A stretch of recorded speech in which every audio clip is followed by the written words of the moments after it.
You have descended into a nightmare. Beneath an old mausoleum that recently appeared in the necropolis, you ventured down steps that have reached into another realm. The stairs traveled for miles, ever downwards, with nothing around you but the darkness of a dream. Sharp mountains rose up from below. Red clouds thundered as you left the steps and walked through a chasm of shiny obsidian. A bridge of stone crossed a deep crevasse where an army of undead was on the march. You pressed on into an obsidian cave where Lissiar, the undead queen and wife of Morien, was returning to this world. A vile stream of water cut the cavern in half, with more of it rushing in from where you arrived. Her lich hounds and stygian skeletons charged across the cavern and tore at your flesh. Lissiar quickened her summoning while Puck's ice storm hammered her relentlessly. Lightning exploded the walls where zombies were encased in the stone, tossing the corpses across the chamber. Then the queen of undead burst forth from her altar, holding a massive shard of stone overhead to shield her from Puck's ice. And now, she rises. Levitating above her altar and across the cavern, the chaos of snapping jaws and poison arrows rain down on the heroes as you move away from the approaching black water. Lissiar hovers near the top of the chamber. My beloved will tear apart everything you know and love. His fiery serpent will burn your city and families to ashes. Rill casts a desperate look at Avius. Puck catches his breath, his strongest magic now spent, and Elmon knocks another arrow, trying to stay clear of the enemy. And then, a zombie speaks. The decayed body of a woman steps in the way of a poison arrow that hits her in the back instead of Rill. Hello, darlings. Looks like you could use some assistance. And we will continue our insane battle. And we are going to position Lissiar here now in the center with this giant chunk of stone. It's maybe a 15 by 15 by 5 foot chunk of stone hovering around her like a shield almost. She's hovering 20, 30 feet up above the ground. And we're going to roll a brand new initiative as she has totally changed everything. And this could put you at the top or the bottom. And I wish you all the best of luck. Let's go new, start, and at the top is Elmon Yabael. Woo! So starting new round, am I clear of the frightened at this point? No. Okay, great. I am, I believe, within 30 feet of everybody. Yes. Fantastic. Elmon pulls the smallest little bit of cork randomly out of a pocket, tosses it into the water, and spits along with that. And suddenly he and the rest of the party float above the necrotic water. He has cast Water Walk. The spell grants the ability to move across any liquid surface, such as water, acid, mud, snow, quicksand, or lava, as if it were harmless ground. Creatures crossing molten lava can still take damage from the heat, but up to 10 willing creatures you can see within range gain this ability for the duration. If you target a creature submerged in a liquid, the spell carries the target to the surface of the liquid at a rate of 60 feet per round. Since the zombies seem friendly, well, I'm going to float them as well. All right. How many do you get to affect? 10. Okay. Done. And how long does it last? Wow. 1 hour. And it's concentration based? It is not concentration. Sweet. Wow, you just solved a major hurdle of this encounter. Well done. So you do that, and Elmon, you uncinematically just rise up an inch, but all this black water of evil goes underneath you. Can we move normally, or are we like can move floating normally. about like? Nope. Ah! You move normally. Right. As my bonus action, I Yes. shall quaff a potion of greater healing. Okay. And I will heal 6, 7, 8, 9, 10, 11, 12, 13 points of damage, shaking me up to 69 health. All right. Wow. Next And up. you solved I a am whole bunch done. of problems I'd been stressing a bunch of time over here. Next up is a Stygian skeleton. This is one on your right side that's been hit a bunch of times and is hunter marked by you, Elmon. Yes. He's firing his bow. All his arrows are dripping with green poison, which I don't think have sunk into anyone yet. Me. It did sink into you? I think so, yeah. I took a bunch of necrotic No, damage. No. Sunk into me. Oh. I don't think it. I don't think you got poisoned though. Oh. No one got poisoned by it. Anyways, he is shooting at the closest, which is who is that? Puck. Where's Puck? Yeah, that's the closest. Shooting at Puck. Puck, an arrow comes flying your way. Shoo, 17. Well, that hits. Oh, 4. Where did it go? 4. 10 points of piercing and 4 points of necrotic. And you must make a Constitution saving I throw. have poison resistance. This would help. Give yourself advantage. Constitution 16. 16. You needed that advantage. You are able to withstand the Stygian poison on the bow. Nice. He is done.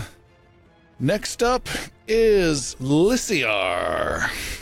She looks around and pierces her vision through stone and says, you dare taint this place with your magic of nature, shaman? Looking through the stone at you, Puck, and you get a sense, even though you can just look at the stone wall you've taken cover behind, you can sense she's glaring at you. She chucks this giant wedge of black obsidian and doesn't chuck it at you, Puck. She chucks it behind you at Elmon and Avius. Both of you guys need to make dexterity saving throws as this huge, sharp wedge of obsidian comes crashing down at you. Aren't I in the doorway? You're just inside. Dexterity saving throw, you say? Dex save. 11. 11? 10. All right. You are equally dead. It's not that painful. I wouldn't worry about it. Oh, no.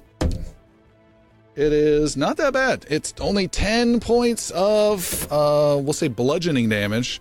The section lands right in between the two of you of this essentially like an arrowhead type piece of a giant obsidian, and just the sides of it wound both of you. And I also want you guys both to make dexterity saving throws again to stay on your feet. 27. 10. Okay, and Avius, you've been knocked prone next to this annoying skeletal lich hound. But hovering ever so slightly but above yeah, a bunch of goo. Yeah. Yep. You missed me, dummy!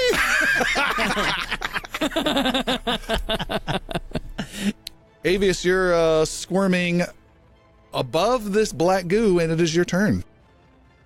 How high am I compared to the lich hound next to me? You're just hovering over. Okay, it's just Yeah, like you're not just.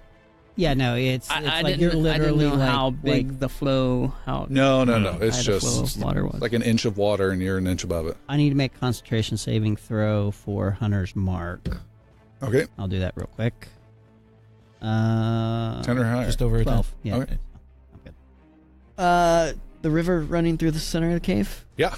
What's the level of that compared to the floor of the cave? It dips down in just a little bit. Uh-huh. And that would be covered under your fancy spell. But it's also the same black necrotic water. Yeah, Okay. but Yeah, it's Yeah. you guys have the spell. I worry that Yeah. Avius is thinking about advancing in some fashion. I'm just Ro Gotta keeps that to stand himself. up first. He rolls in that direction. He's going to misty step that way, I think. yeah, actually I am. What? I'm gonna misty step 20 feet. Why can't mine be all awesome and non? What's the limitation? No. What's the word? Line of sight. Conjuration. No conjuration. Why Is are it mine all conjuration? Is that a Is it? conjuration? That don't one's know. not a conjuration. Mine's That is. It'd be like my movement is abjuration. certainly conjuration. Oh shoot, that's conjuration. Crap, I'm not gonna misty step. Misty Stepless. I'm just gonna get up Okay, that's half your move. and I'm gonna do firebolt at the hound right here. Okay, and that's an attack roll you make. That would be at disadvantage because it's on you. There's a dude on you. Right. Spaghetti. Chill touch. Chill touch doesn't get used often. How does that work? That ghostly skeletal hand. So let me describe this. Sure. After I read the spell. Hold on. Oh, it's a ranged attack too. What was that? I'm gonna do it anyway. I reach my hand out and like it's almost as if like out of my hand comes a ghost hand, and that just looks cold and chilly and skeletony. And I reach out and I touch the face of this. You pet the of this lich. I dog? grab its muzzle. I just like close its mouth, grab its muzzle with my chill touch. Okay, you making an attack roll with yeah. that? You rub its face in the necrotic water. Disadvantage. Disadvantage. Oh, natural 1. Natural 1. You within 30 feet, real? Yeah. 5, Yeah. 10, 15, 20, 25, 30. I would say That's you're... real. Oh, totally then. Yeah. Yeah. You see a blue mist start to form around you. Your chill touch, trying to reach out, the dog trying to be wily and move about and try to evade your hand, but you can see where it is now starting to move as the blue mist shows you the shape of where it's going to be and allows you to re-roll. Just the 1 die. Keep the... Okay. That was 17. Oh, it's That's actually nice. Yeah. moves that too. So, thank you, real. Nope. Okay. Disadvantage means I take the lower. Yep, Yes. take the lower of the 2. 22. Wow. I love your build up for that. Good job, Rill and Avius. Yes. That's a thank you, hit. Real. Now watch, I'll need the luck and There's going to be 2d8. Yep, 9. 9 points of cold damage. All of that for 9 points. No, sorry. Oh. Necrotic. 9 points necrotic Let damage. me double check. It will take 9 points of necrotic damage. And it cannot regain hit points until the start of my next turn. That could be a factor. Ooh. Yeah, it's And- that one right there. Yeah. Yeah. that could So be a basically, this hand is just like, it's just keeping a hold of it. It's just clinging on to the target, factor. All not right. letting it regain any hit points. Rill, you're up, Rill. Being permitted to Undead? talk, she's asked. It is. Oh. If you hit an undead target, it also has disadvantage on attack rolls against you until the end of your next turn. Perfect. That's awesome. Accidental perfection. Yeah, it's an undead hound, so it's skeletal with kind of a reddish aura it gives off. And it's just, yeah, great. It's also medium sized. It's about 5 feet tall at the shoulders. So they're ferocious. They're big. All right, Rill. Turning to the zombie who is speaking. That's a cantrip. and Yes. saying, yes, absolutely. Help us all. To which I promptly respond and cast Mislead. Okay. And I keep my form where it is and commence moving past the creatures in front of me invisibly and dangerously. So I'm swap, that put gray that figure. little one where he's at. No. That's Yeah, Rill. perfect. Yeah, that's Rill. Sorry, keep doing that. And where are you moving to? Moving past the creatures, past the zombie, 1, 2, 3, 4, 5 spaces out towards Lissiar? Lissiar. Counting diagonally, that'd be 5. How many spaces? I'm sorry. 5. 5. 1, 2, 3, 4, 5. 1, 2, 3, 4, 5 would Okay. work. And that ends my turn there. You're invisible. I'm invisible. The creature or the image I've left behind is tangible and relevant and acts like me during the time there. Rill. So, backing up just a nanosecond, the zombie said, "Hello, darlings." What did she say? Could you use assistance? Could you? It looks like you used some assistance. Yeah. You said yes. Yes, absolutely. And then you run away from that zombie. You're now abeam another zombie right next to it. That zombie turns its head and continues the speech and says, "As you can well gather, matters have taken a turn for the Stop worse." talking to me. I'm invisible. Rill is Just has done. a sheet he throws over himself whenever he does this spell. I got it from the guy with the cart. No one can see me. All right, there's a whole bunch of enemies, and then of course there's Puck bringing up the rear. But in this case, Puck goes, and then the enemies. You're up next, Puck. Man. Oh, and I'm sorry to interrupt. For the record, that breaks my concentration with the animal. The Okay. the hound. Oh, the laughing one? It's unfortunate, but So I'm gonna move next to Elmon. I'm not planning on being there very long. Yeah. I'm just trying to get. I think there's like, I don't know. I don't want. I feel like I'm way out in the open over there. I'm still I out in the agree. open, but at least I'm close to friendlies. I'm going to. I don't know how much. I don't have this. I'm gonna cast Bombs of the Summer Court on myself. First of all. 10, 18, 22, Wow, it's a huge heal. Bring you up to what? 42. All right.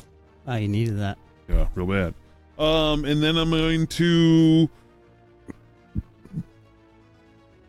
I'm gonna Eldritch Blast. The Lissiar? lady. Yeah, She already does not like you. I don't care. Okay.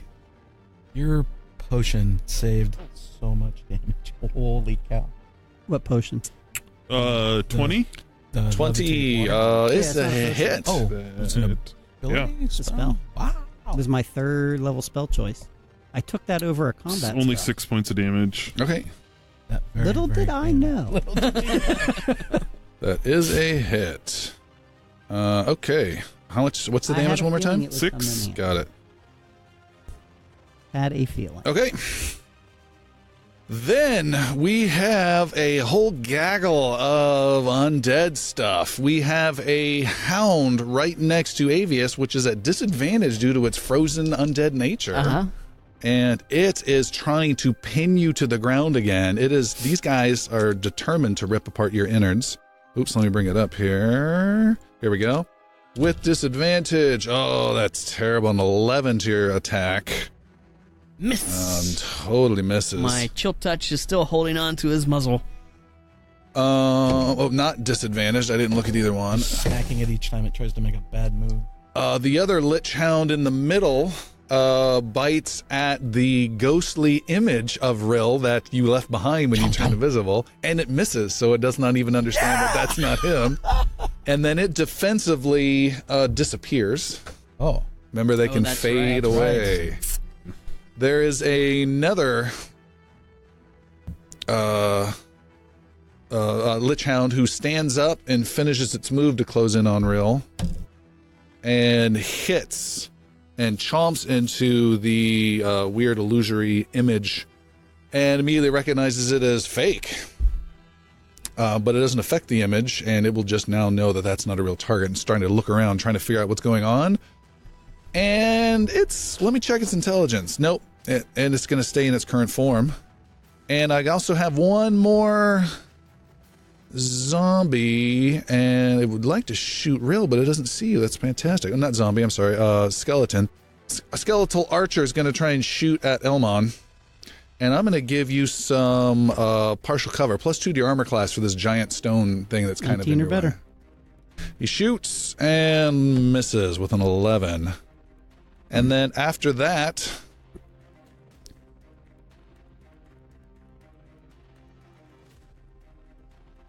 multiple. we hope they're friendly. I know. These are, like, As they close. I mean, they're friendly at this point, allegedly. Like, What you still don't not want to hear sure. is she says, "Do you need help, darlings?" And then the queen there goes, Yes. I know, right? Multiple zombies start swarming in and are clawing and attacking at the liches. Actually, this zombie is going to wade across the water stream in the middle and tries to make his way over towards the skeletal It archer. should be floating. Oh, yeah, over he's the water. floating. Let's move him a little bit more. Just a little bit more just outside. Great. And they are clawing at the lich hounds. These zombies are your allies. One of them is not far from you, Puck, and says, as it's clawing and rending at these bones of these lich hounds, the zombie says, Morien is moving across multiple fronts, and time is of the essence. And it is a new round. And first up is Elmon. Who is no longer frightened. Oh, nice. Woo! Yes. So now that I am capable of performing movement, I shall. First off, as my bonus action, Hunter's Mark, I'll drop it off of the skeleton and go to Lissiar. Can you do that? I think you can only do that if the hunter's mark is, if the target's killed. It's concentration, so I can stop concentrating and then... But in the same... Correct. I do have to use a spell slot. Yeah, you're recasting it. Correct, I'm yes. totally fine with that. Okay. Yeah. I am recasting. So it goes to Lissiar. All right. Can we move that Hunter's Mark, the Seth, green when mark, you have a from the chance. skeleton to Miss Thing there? All right, you have marked her. This thing. I will move 35 feet forward and trying to gain cover from the one skeleton that was just previously Hunter's Mark. So I'm actually angling a little bit more. That'll put you around these guys here. Yeah, no, going more this the way Tim is talking. Oh, okay, sure. So that I'm behind cover from the one skeleton. That will Perfect. work. And with my Ilnoran bow, I shall... Hold on. Let me find my equipment list, which is going to be integral here. I saved a special silver Mastercraft arrow for our good friend Lissiar. Ooh. And I am using a charge of the Ilnoran bow using the Noisemaker, which will make a normal attack. If I hit, distract the enemy, use up their reaction or two legendary reactions. Or two legendary actions. Does the arrow make a funny noise? It goes, woo! Like those firecrackers? Yeah. Yeah. One's going to be a dud. And the arrow itself is +1 to hit, so I'm going to make my attack roll. Big arrow shot. And that's going to be Use a... damage, by the way. Yes, I do know that. So 18 to hit. That I need to double check, actually. Is a hit. So she's hit. She has Hunter's Mark. She is damaged. I assume she's not a monstrosity. Or Sorry, a you construct? you don't get it. All right. It was worth asking the question. She will take 8, 17, 18, 19, 20, 21 points of damage Got it. on the first shot. Ooh.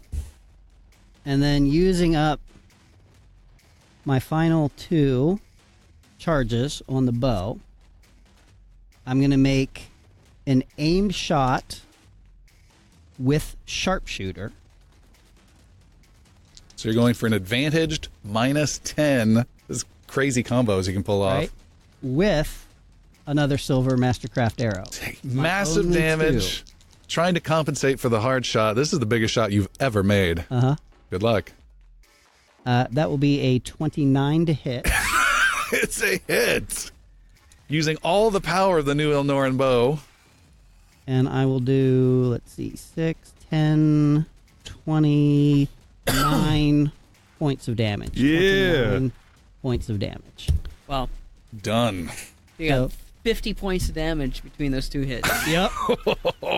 And I have essentially, I mean, Shot your wad, but yeah, those were my 2 absolute best arrows. How long's your refractory time? 45 minutes. all right. Does this have any effect on any legendary she might have? Yeah, and that's going to come up right now, as a matter of fact. So, how this works is some really large creatures have up to 3 legendary actions they can take each turn outside of anyone else's turn. She just lost 2 of those for this round. She is going to petulantly use one and attack you right back, Elmon, with a force blast. Holds out her hand. Critical hits. She is pissed off. For max damage, that's 20 force damage. Woo! But she does not get her other 2 legendary actions, which could have come up later in the round. Force blast. Yeah, I know. This could totally happen. Oh. There is a... I need to make a saving throw. Hunter's Mark is down now. Hunter's Mark is down. Oh. That's good news for her. She is there. The Stygian skeleton who's wounded over in the corner, he's going to shoot at you, Elma. I'm going to give you some bonus cover. Okay. Let's give you +4 to your armor class. He can just barely see you from over there. 21 to hit. Yeah, he almost hits the zombie in front of him. He misses. And then next up is Lissiar. She looks down at her left, not limp, but frozen solid, almost bringing back Olgrim Vine memories. Her arm that was frozen solid from your ice storm earlier while she was forming. She looks down at it and says, "You will pay for this, mongrel!" And she lashes out at you, Puck, with ribbons of necrotic energy that wave over and lash at you. You need to make a wisdom saving throw. That would be very good for you to make. Natural 20. +8. That matters. She deals absolutely no damage to you whatsoever. It has to be like a puck dance. He's just Oh yeah. shimmying through the ribbons. He moons her. Nice shot, lady. She has to do a Constitution saving throw. Says, "No, you will die." Nice. You first. Avius, you're up. I'm gonna do another chill touch. Chill touch on this guy. Yeah. It's 2 hands on him now? Well, that no, works? I mean Oh, no, the it- one is done. Yeah. Oh, that was 8. 8 misses. You're done. Rill, you're up.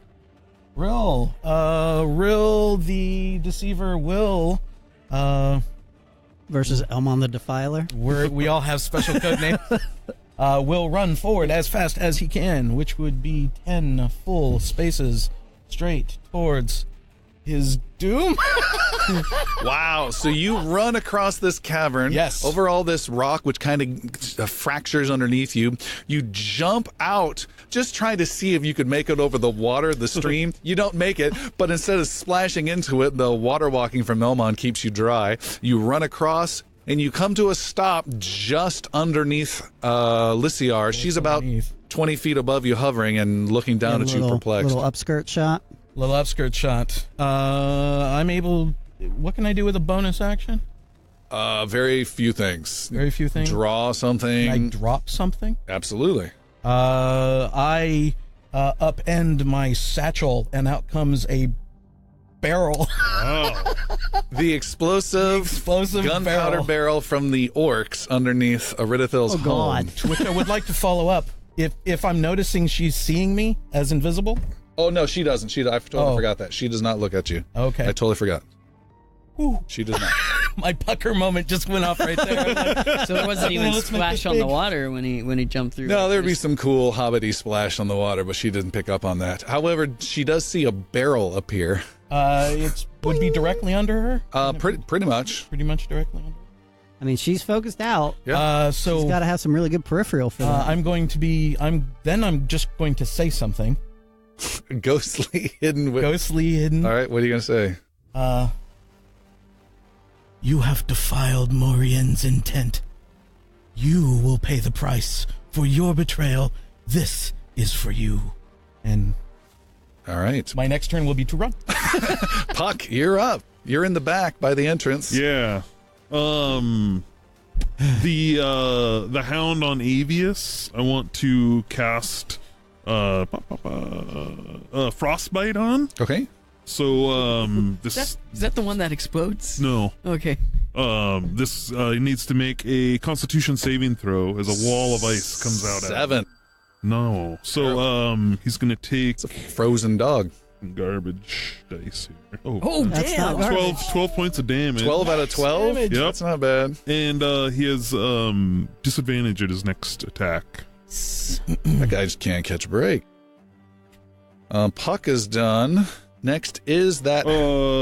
Sorry, 2 bombs of the summer court at the wizard as well. Okay. Oh, thank you. Rolling strong. Take it. I'll take it. Yeah. I'll take it. How much did you heal him? 9. 9. Let's see. 1, 2, 3. It's that a frozen dog.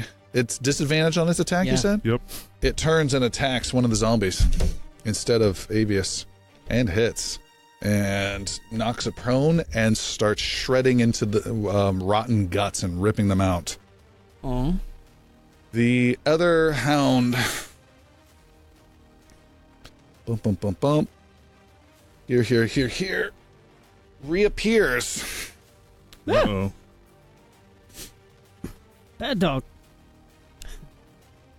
And I'm going to give it advantage on its attack on you, Elmon. It appears at your side out of nowhere, returning into this realm of existence. With advantage, it gets a 19 Yeah, that'll hit. and bites into you for 10 piercing damage. Bites into your upper left shoulder and yanks hard to pull you down to the ground. Strength saving throw to resist. 24. Ooh. You turn around and whap it in the nose with a rolled up newspaper. Nice. Bad lich. Lich Hound's just a breed name. It has nothing to do Yeah, with it. right? With disadvantage, a poisoned green arrow trying to hit a shape it can just barely make out with a 17 to hit against the invisible rill as this Stygian skeleton has seen you. Oh. Does a 17 hit you? I believe it does. Yes. You make your line, you're kind of like giddy and ready to turn, and shunk. You see this silent Stygian skeleton has hit you with his poisoned arrow. That is a painful 10 piercing plus 4 necrotic damage, 14 total damage. 14 total. Then make a Constitution saving throw Constitution saving. as the poison tries to sink in. An 8. It will succeed. All right, you are now afflicted with Stygian poison. That has given you the poisoned condition, which means you are on disadvantage on all attack rolls. Okay. And you will take additional damage at the start of that skeleton's turn, as long as it's alive. Okay. Nothing now. Nothing now. So, yeah. All right. Okay. All right. That guy's done. That guy's done. Zombies are there. He's got to stand. Nope. There. Close. Can someone engage there? Yeah. Yep. Bump, bump, bump, bump, bump, bump. There. All that's done. Like, we've killed nothing this entire time. Yeah. And one. Not Maybe true. You'll one, be I down think. one bard here pretty soon. And an elf. One of the zombies. Just fire a arrow straight into that barrel. One of the zombies Yeah. turns to you, Avius, not too far away. One of the zombies turns to you and says, "It is imperative that you..." And it is killed by the hound. The other zombie finishes the sentence. "Visit me at my home as quick as you like." Okay. What's her name? What's her name? Her name is... A Morien. No. A Marielle. Don't start mixing those names. Marielle. Marielle, is that you? She says, well, who else would it be? Okay, just Well, actually, and that's probably what she's saying. But as it comes out the zombie speaker, who else would it be? Yeah. Oh, I have this great image for this scene. If all of the creatures were like of different types, creatures and races and whatnot, each time she tries to speak comes out a different language as it goes around. That's pretty cool. Elmon, you're up. You got one of these hounds right on you. Okay, I'm gonna back up. I'm gonna use a move and back up 20 feet, eliciting a potential opportunity attack at disadvantage. Okay. Wow, I rolled a 15 and a 15. That's 21. Yeah, that'll hit. You have been hit for 10 points of piercing damage. That puts me at 19 hit points. You don't have to make strength roll. You're good. My bonus action was going to be Hunter's Marking again, but instead I'm going to quaff another potion of greater healing. Okay. And 3, 5, 6, 7, 8, Make 9, an 10, addiction 11. You have to go back to town now. Healing, I got the itches, the healing itches. 11 hit points, taking me to 30. Hanging outside churches, loathed in all the time. 2 potions left. Y'all got any more of them healing potions? Spare greater heal. Spare greater heal. And then I pull one of my just called Hill on the streets. 2 of my Mastercraft Ilnoran arrows out and fire them I'll prestidigitate your dick. at Lissiar. Chris is trying to do this huge battle, so we're just totally distracting him. Chappelle scene now playing out in my head. First shot. 25 to hit. That's a hit. For 8, 16, 17, 18, 19, 26 points of damage. How much? 26. Okay. Keep going. And then the second shot. Oh, I want to so bad. You want to what? He knows what he wants to do. He wants to rid himself of a bard. No, I want to. If you do, it's okay. No, Elmon's not that ruthless. Are you incident? Are you innocent today, bard? Yes. Oh, He might have to think. No, I'm thinking of whether I use my sharpshooter ability.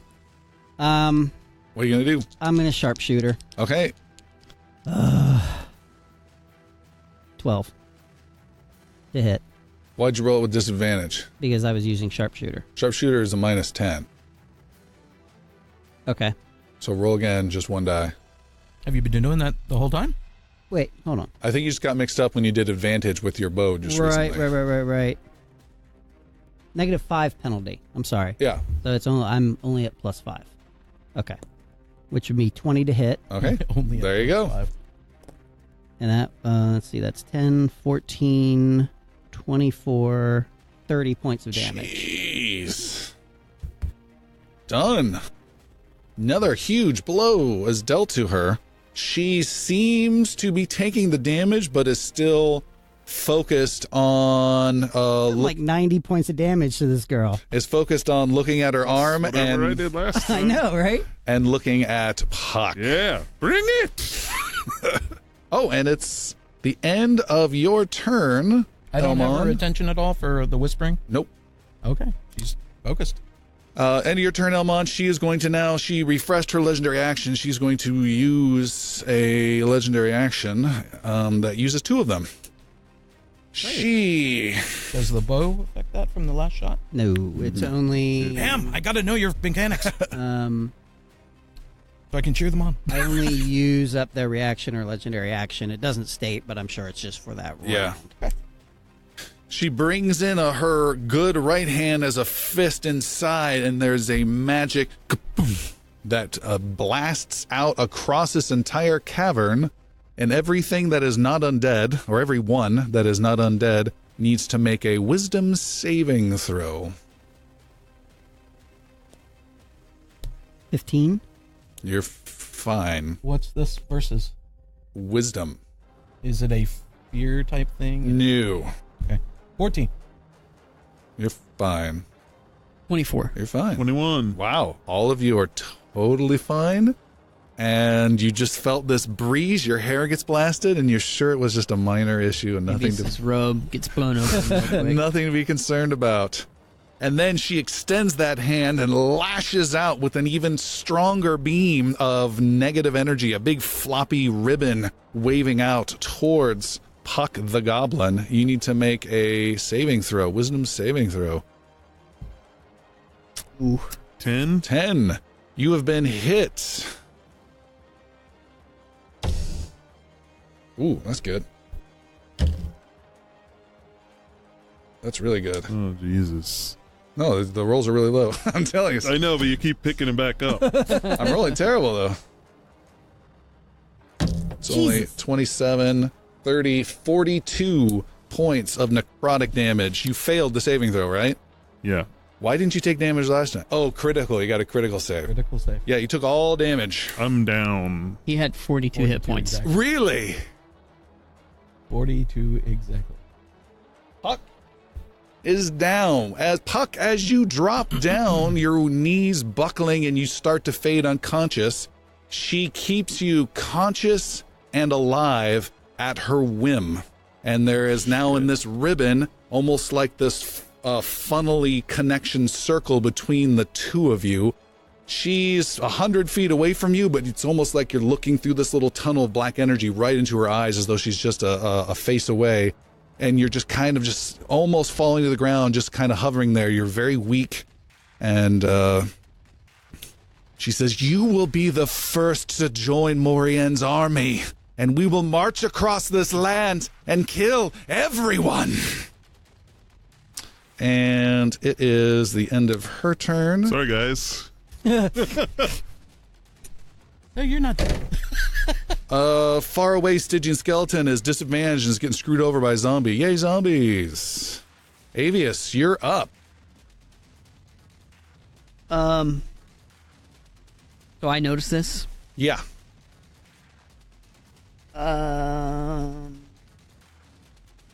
Okay. I immediately, I'm watching this drama unfold. I watch Puck rumple, but yet not fade away. And I hear Lissiar, and I say, "Not so fast!" And I cast Magic Circle around Puck. Shall we let him go through the entire description of Magic Circle once again? Oh, it's conjuration. No, it's Abjuration. Yeah, read the casting time. No, wait. Yeah. Yeah. Damn it. Yeah. Okay, Dispel Magic. All right. I'm gonna do level. What's the one where you put that guy in a bubble?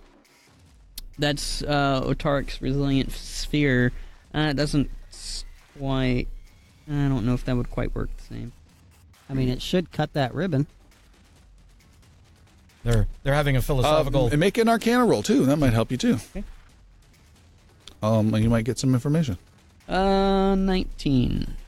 You know that this is a magic that is very powerful. Your concern is if this is disrupted, it could violently feed back across this funnel between her and him.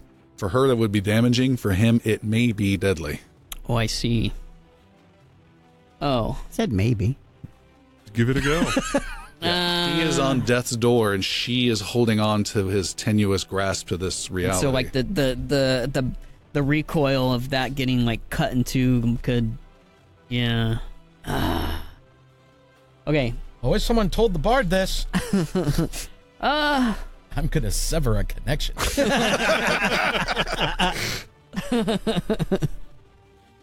I'm gonna give it a shot. Okay. It's very strong magic. Let me read about Resilient Sphere real quick. Puck can't tell you no. You can, but it comes out really slow. Yeah. No. Please. You're doing Dispel Magic? No, I'm doing Resilient Sphere. Oh, okay. Because... Maybe that'll stop the recoil, too. Yeah, I'm going to do Resilient Sphere. Just roll him in. And I look at Puck and I do like the Tai Chi, like form the ball maneuver. It is called a Dragon Ball, actually. Yeah. And the sphere begins to This time like it's called a goblin. kind of glisten around Goblin Puck Force. as this happens and as I form this magical sphere around him. All right. Well, good news. It does not separate and create any feedback to Puck or her. The bad news is the sphere does not form once it encounters that beam and it fades away and goes away. However, I will not cost you the spell slot. Okay. But you do lose the action, unfortunately. So you cast the spell, it forms around Puck, and right as it gets to that ribbon tunnel, it snaps back and it cannot form. It cannot break that beam. I've got Rill up next before we get to Puck. So Rill moves into that little outcropping of the rock there. You're right underneath her, running away. Oh, you're running Right away there, this way? right Okay. there. That's as far as I can go. So you've left this barrel behind underneath her. Yeah. You run about, you can go a little bit You can go further. further. Yeah. 5, 10, 15, 20, 25. And I prestidigitate Prestidigitate some flame. some flame. Make a performance roll since that's your spellcasting concept. If you don't What's your roll so range well, on that? if you don't roll so well, it might That's take why I a said round or two. the 4, but I don't know if you're going to allow me to do it. But the prestidigitate is 10 feet. Oh yeah, then back up. Yeah, so I need Okay. to back up. The barrel's kind of under her, so that's why I said the outcropping Sure. might be my best shot. Performance. Yep. Is an 18. Okay. You light it up, and there is a huge explosion underneath her. Well, that's good news, bad news. And you, Rill, need to make your own dexterity saving throw as Yeah. fire. Good luck. This is like action movie leaping through the air as it explodes behind you. An orc barrel of gunpowder. This was not Avius's fault. I just want to say. I'll grant you that. Flying through the air with a non-natural 20. Okay. Whoa! Oh, great. Where was I just stand, my where- hair is just blowing fiercely in the fire. It's all blackened. You only take 5 points of damage. 5 points of fire damage. Fire. No, I don't roll for her. She takes massive amounts of damage. She critically failed her ability to get out of there. There's a huge explosion. She gets hit for a decent amount of damage. I need to make note. Also of note is her frosted arm is removed and blasted away from her body and hits an obsidian wall and shatters. Let me mark this damage. That is not good for her. Stick an Olgrim there. Yeah, we've seen this before. The bad news is she almost critically succeeded with her concentration and does not in any way lose connection with Puck. Puck, it is your turn. Yay. You have no ability to act. You have no ability to move or cast any spells. You can speak if you would like. You're pretty much out of this fight. Lissiar again has this connection to you. She's looking right at you. She has your fate is in her hands, if you will. And she says, "On your knees and bow before Morien." And so you have a choice. You may do absolutely nothing and hope that your friends can come to the rescue soon.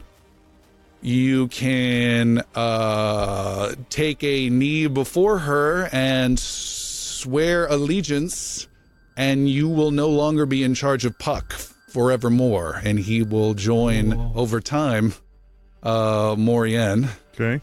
That's super interesting. Or Why do you sound interested in that choice? Well, it's. I'm not interested. It's just an interesting concept. Yeah, okay. or you may expend all your remaining spell slots and remove this connection between the two of you, which would damage her and then end you. Those are your three choices, right? So, do nothing. Yep. Submit or die. Yes. Fuck you, dummy!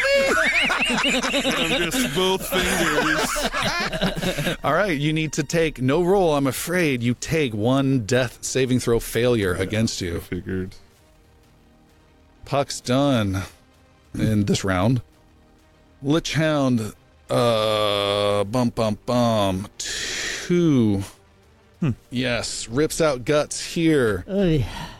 Lich Hound, End this 3. Yeah. quickly. She took some damage. I don't know if you want to focus on her or not. No, sorry, I should have not done disadvantaged. That's my fault. That Lich Hound closes in again on you, Elmon, and it misses. Stygian skeleton there. Stygian skeleton over here is trying to shoot. So that skeleton who hit you before, Rill, shoots again. I'm giving you massive cover, +4 armor class, and he misses. You can just barely see your little cute butt sticking out. You're not invisible anymore? No, prestidigitate makes me quite visible. However, you do now have to deal with the Stygian poison. We need to keep in mind you were you have the poison condition. Anyways, What does that mean? you have this poison. You take 9 points of necrotic damage. You're still poisoned, so that means ability checks and that kind of stuff are against you. Okay. Ability checks. Okay. No, it doesn't say saves. I might be saved. Anyways, you can try and get rid of it as well now, too. Sweet. Make a Constitution saving throw. Constitution saving throw. Oh. 3. 3. The poison stays with you. Ready? Did you have like some lucky boots or something? You got rid of Oh, those. no, hold on. That's not what you wanted to do. No, that was I still have them. And my halfling boots. Those halfling boots. Halfling boots. That's bitch. All right, Lissiar is going to go with her last legendary action this round. And she, with a stump, I'll even give you guys a benefit because of her stump. She holds out her stump and tries to wave out a spell because she's got a good hand with Puck. With her stump, she waves out little black tendrils that sneak out towards Rill and come back. They sneak out towards Puck and come back. They sneak out towards Elmon and reach you. They sneak out towards Avius and reach you. I need you guys to roll a 20-sided die, and you want to roll higher than the amount of corruption points you've accumulated over this campaign. Oh, okay. 11. 15. Okay, you guys are totally fine. Secretly hoping. Just to see. I want to see what happens. And Lich Hound number 1 has been slain by the zombies that were clawing at it endlessly. Hey, first kill, guys. And it's not even any of you. Elmon, you're up. Jesus. All right.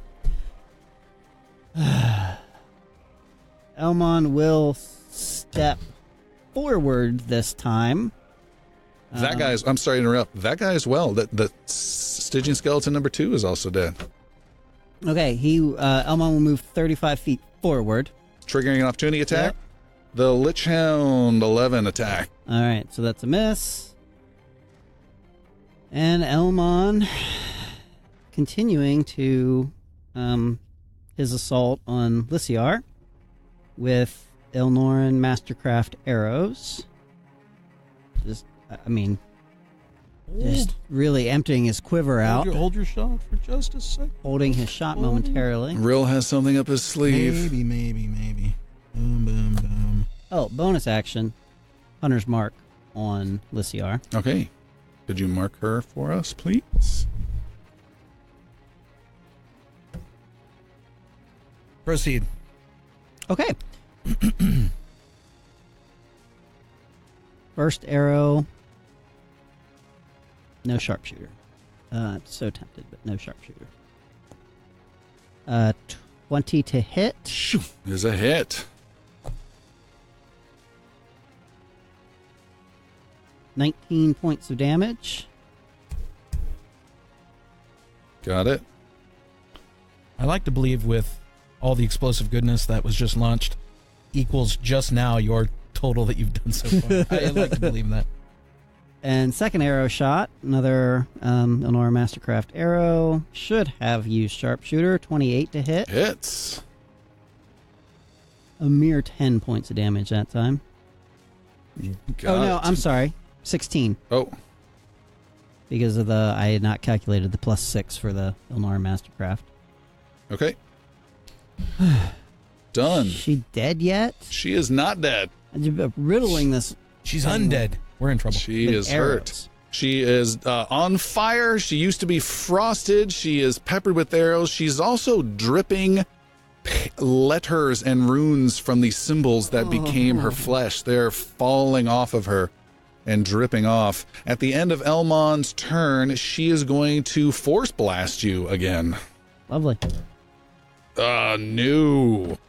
She blasts, creates a splash of black water because that streams between the two of you and it splashes all over you, but you got like this cool windshield wiper type fluid that beads and comes off. Get 3 easy payments of $9.95. Bunch of Flex Seal appears. Yeah. Rain X. That guy is dead. Nice. Next up is Lissiar. She has Puck's gotta attention die. there. She doesn't want to lose that. She'll maintain that with Puck, and she will close her fist again, and another. As yes. she attempts to do that, I can now get a good sight on her. Real would like to spend his reaction and counterspell at 4th level. Oh, okay. You are able to counterspell, and you cancel her energy wave that goes out. Nice. Nice. She is going to. She's marked. She's just going to hover and move over slightly over to this way, and trying to get away from this weird bard.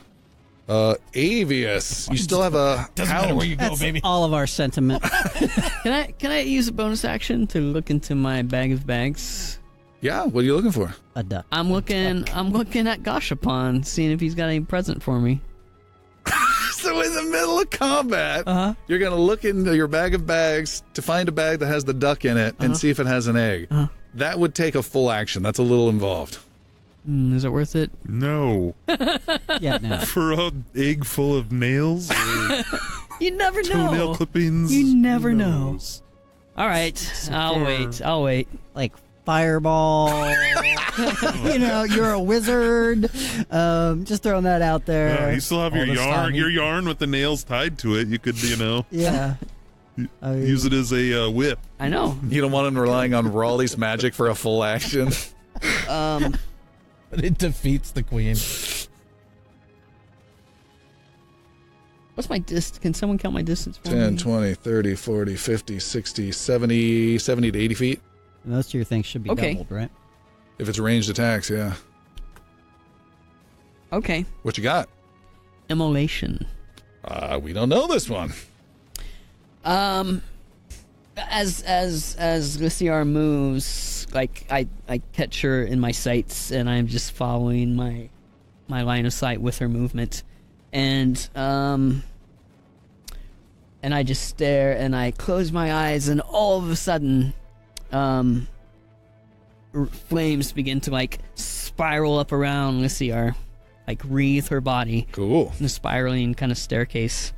And she just like bursts into this More spiraling flame. And she has to do a dexterity save. Okay. No. Natural 20. No.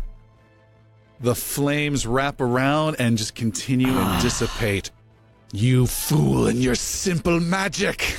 That sucks. Wow. What was that going to do? I was gonna do 8d6. Oh, jeez.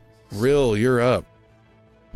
Will is up. Wow. Can't you make her make another saving throw or something? Can't It doesn't work that way. Yeah. No, A green mist appears. Now, I have to say, like, missing an arm and having another arm engaged with Puck and having so much damage, and she still makes a 20 on a dex save. Can't argue with the 20, sir. Yeah. Yeah, once the 20 is on the table, the discussion's over. I enter into a diatribe of just various riddles and various chords writhing up and down, and Wait. go ahead. Yes? On a failed save. No, our custom house rule is if you get a natural 20, you ignore all. Oh. Yeah. Keep going, Rill. Sorry. All right. I assault her with lyric, limerick, and riddle, with dissonant whispers, assaulting her psychically. Okay. Wisdom check for her. Which is probably going to be pretty. Just rolled a 20. Let's see what she can do here. Oh, she fails big time. Fails big time. She suffers 3d6 psychic damage. She must now immediately use her reaction to get the hell away from me. Where is it?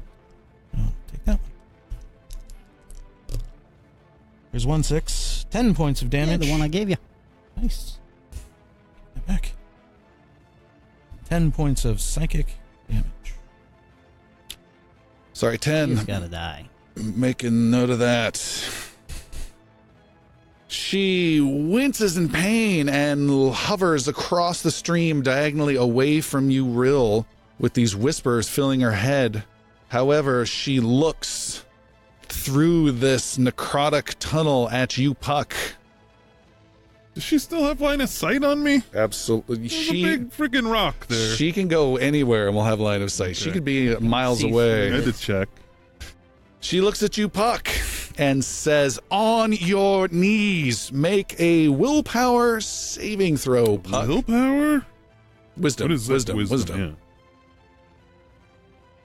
Yeah. 27? All right, so you do not have to go down on a knee if you don't want to. No. However, the choices are the same. still there. You have no action. You're essentially unconscious and dying in normal game terms. However, she is augmenting this. So you can hold out, you can acquiesce to her commands, or you Puck's can... not gonna do that. He's too loyal. So what are you going to... Eat my butt! 2 more middle fingers. Son of a bitch! Unfortunately, Puck, you gain a death saving throw against you. You have 2, 1 more, and you are gone. Okay, this is bad, boys. Down here. Lich. I'm going to say odd is Elmon. Odd is Elmon. The Lich Hound turns and engages Elmon. Snaps at you. Even from behind, you know where he's at and dodge out of its toothy maw. The other hound, Odd, is attacking the zombie instead of Avius. Nice. Oh, yeah. Do I get a do I get an attack No, since he he turned just- around? No, around. not unless he leaves that space. The Stygian skeleton. Yeah, that's Rill's duplicate. Stygian skeleton's still going to shoot at you, Rill, with a 23, and you get plus 4 to your armor class with your cover. That'll hit. Still hits. Barely gets you. That is 10 piercing plus 4 necrotic, 14 total damage. Okay. You are already poisoned, and it happens at the end of its turn, which is right now. You take 9 necrotic damage. 9, no resist. No resist. Okay. Are you alive? Don't think so. You drop unconscious. Bo's getting... Let's see, Dun, dun, see what dun. happens. No, he doesn't even get a roll. He doesn't get a roll. Can you move him to the water? That zombie comes charging to the water to help out there. These guys close in on this one. That's good there. No, I'll scratch that. He's the archer killer. Move him a beam right there. Yeah, he's coming over there. All right, you got zombies that are trying to close in on your enemies. It is a new round. Elmon, you're up. Yay. Do I have... Maybe I can make an Arcana roll. If I cast a healing spell on Puck, what would the result of that be? Yeah, you can make an Arcana roll. Oh, Natural one? 1. You have no idea. you have good feelings all the way. You're just gonna do it. Keep on attacking her. She's got to die sooner or later. See what happens. Elmon will use his move to head towards Rill, away from that thing. All right. So you run away from the hound to get an 35 opportunity feet. attack with a pretty good roll here. That was 35. 19 Yeah. 19 will hit. hits you for 10 piercing. Okay. 10 piercing. I need to make a concentration saving throw. 9. Do I get any bonus at all, or is it just a straight? You do. It's Constitution. Okay, so +1, so 10. You just made it. Okay. Oh.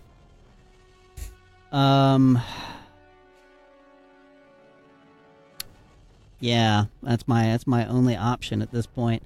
I fire the Ilnoran Mastercraft arrow Good luck. at Lissiar. Die.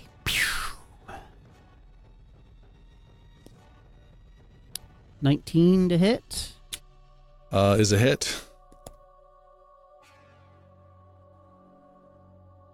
17 points of damage. She drops half her altitude and from her hovering and catches herself. And takes a second arrow. I need that damage one more time. 17. 17. Got it. Max damage here, sir. Natural 20 would be great. 13. To hit Yeah. is a miss. Sorry. Ooh. Sorry. I'm very sorry, actually. Because now it's up to Avius. It is her turn. She senses death. Damn, I had a frickin' opportunity to take her down. She senses death at her nearby at her hands and lashes out with a force bolt. Oh, bonus action, I'm sorry, Yeah. is going to be quaffing a potion of greater healing. All right, I'm going to keep my roll. Okay. Oh, good. This is 3, 6, 9, 10, 11, 12, 13, 14, 15, 16, 17, taking me up to 37. She lashes out with a bonus, not a bonus, with a dangerous force bolt at the unconscious Rill to give you a death saving throw, but only rolled a 10, so she misses. Determined to put you in the ground. Oh boy, Avius. Yeah. Done that action. Let's see what the duck has. Just throw the egg at her and see what comes out. Classic Avius right there. A duck. Throw the duck in the middle of that necrotic ribbon. Oh, A giant kind of wedgy boulder. You can move through it if you want. okay.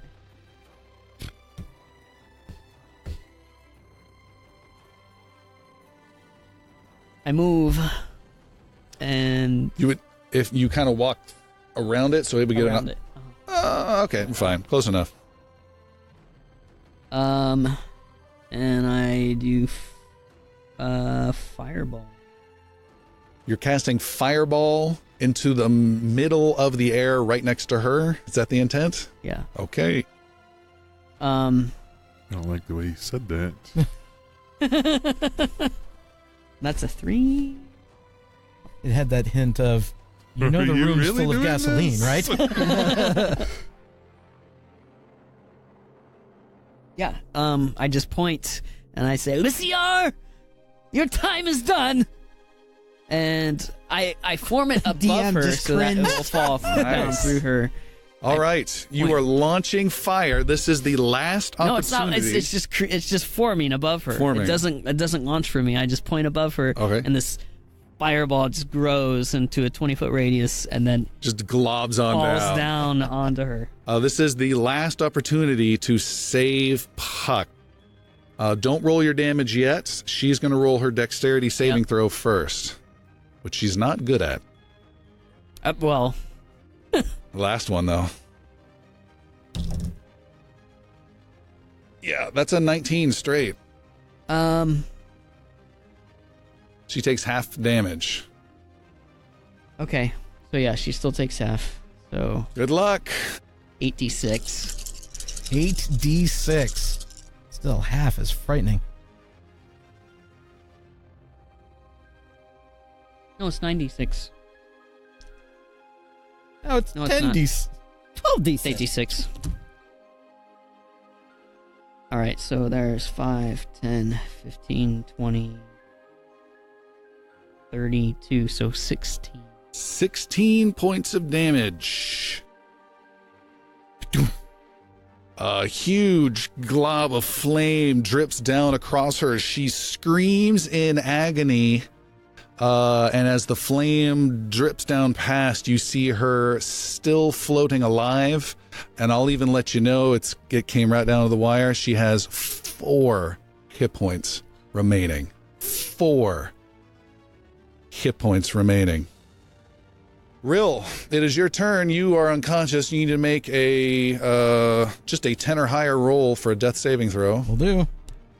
11. Okay, you're fine. 1 success. You get 1 success. And we come to Puck. I will. She says again, much more weakly now, on your knees, mongrel! I will expel all of my spell slots. And that was an option, right? That was an option. Do you have any final words to say as you do this? Oh, no. Man. No. Bury me with Deanna! Oh. Want to describe it? You can describe it. Because she also only has 4 hit points. Yeah. The timing of this is incredible. So Puck, turns into he morphs into a bunch of animals, of all of his, his wild shapes, and then turns back into Puck one final time, and then explodes. And down this beam of energy, all of Puck and his wonder hit her straight in the face. She gets blasted across the cavern, slams into a wall, and gives out a tremendous wailing shriek. Ah! And she slides down the cavern wall and collapses as Puck also collapses dead on the ground. There is one more sound that you hear. It comes from the Stygian skeleton, who becomes quickly much more animated and turns over and looks at her, and it yells out, "No!" And it collapses to the ground, as does the hounds. Every one of you remaining heroes, which is Avius and Elmon, you guys take 10 points of necrotic damage as energy shatters out from her. Rill, that means you take a death save. The combat has come to an end. Elmon, you're right next to Rill. We can just say you stabilize him, so you are unconscious Elmon but will stable. yell, "No!" Seeing what happened to Puck. Avius, you are able to race to Puck. I do. He has a few seconds of life left in him. Puck, you have a few gaspy breaths to say something, and Avius, you do as well. Puck, I'm so sorry. It's been emotional.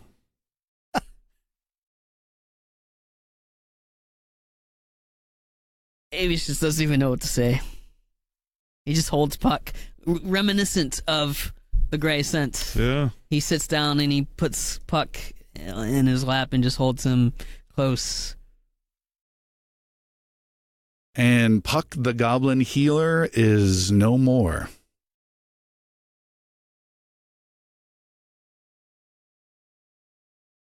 The entire cavern begins to shake. Chunks of obsidian start to fall. Dirt, thick, rich dirt starts to collapse and fall all around you. What would you like to do? We must leave now! And Avius stands up and attempts to pick up Puck's body. You pick up Puck. He weighs 42 pounds. far more than you imagined. It's the puppet weight that's a little... Yeah. Oh, shit. Yeah. Rip turd smuggling.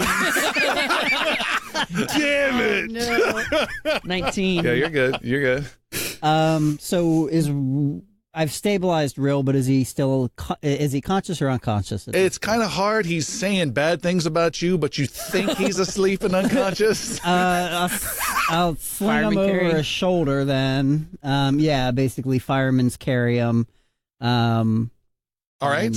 And you know, Marines, we're leaving, and You start running. yeah. We head out. Both Avius and Elmon, holding companions, small companions around you, make dexterity saving throws as the ceiling and dirt and rocks come falling down around you. 19. 12. Okay.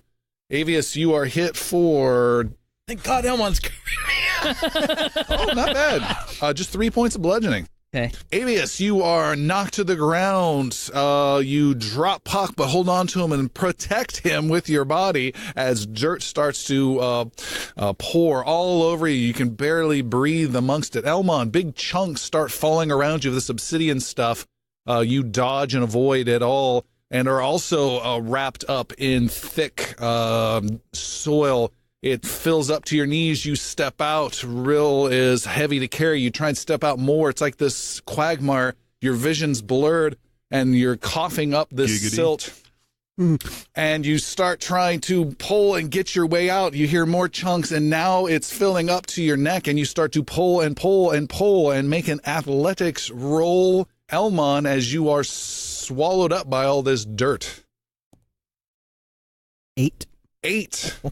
You take not too much. Let's see, 6 points of suffocation damage. I don't know what that would be. 6 points of damage as you pull and claw your way out and pull yourself out of loose grave soil next to an unmarked tombstone in the necropolis.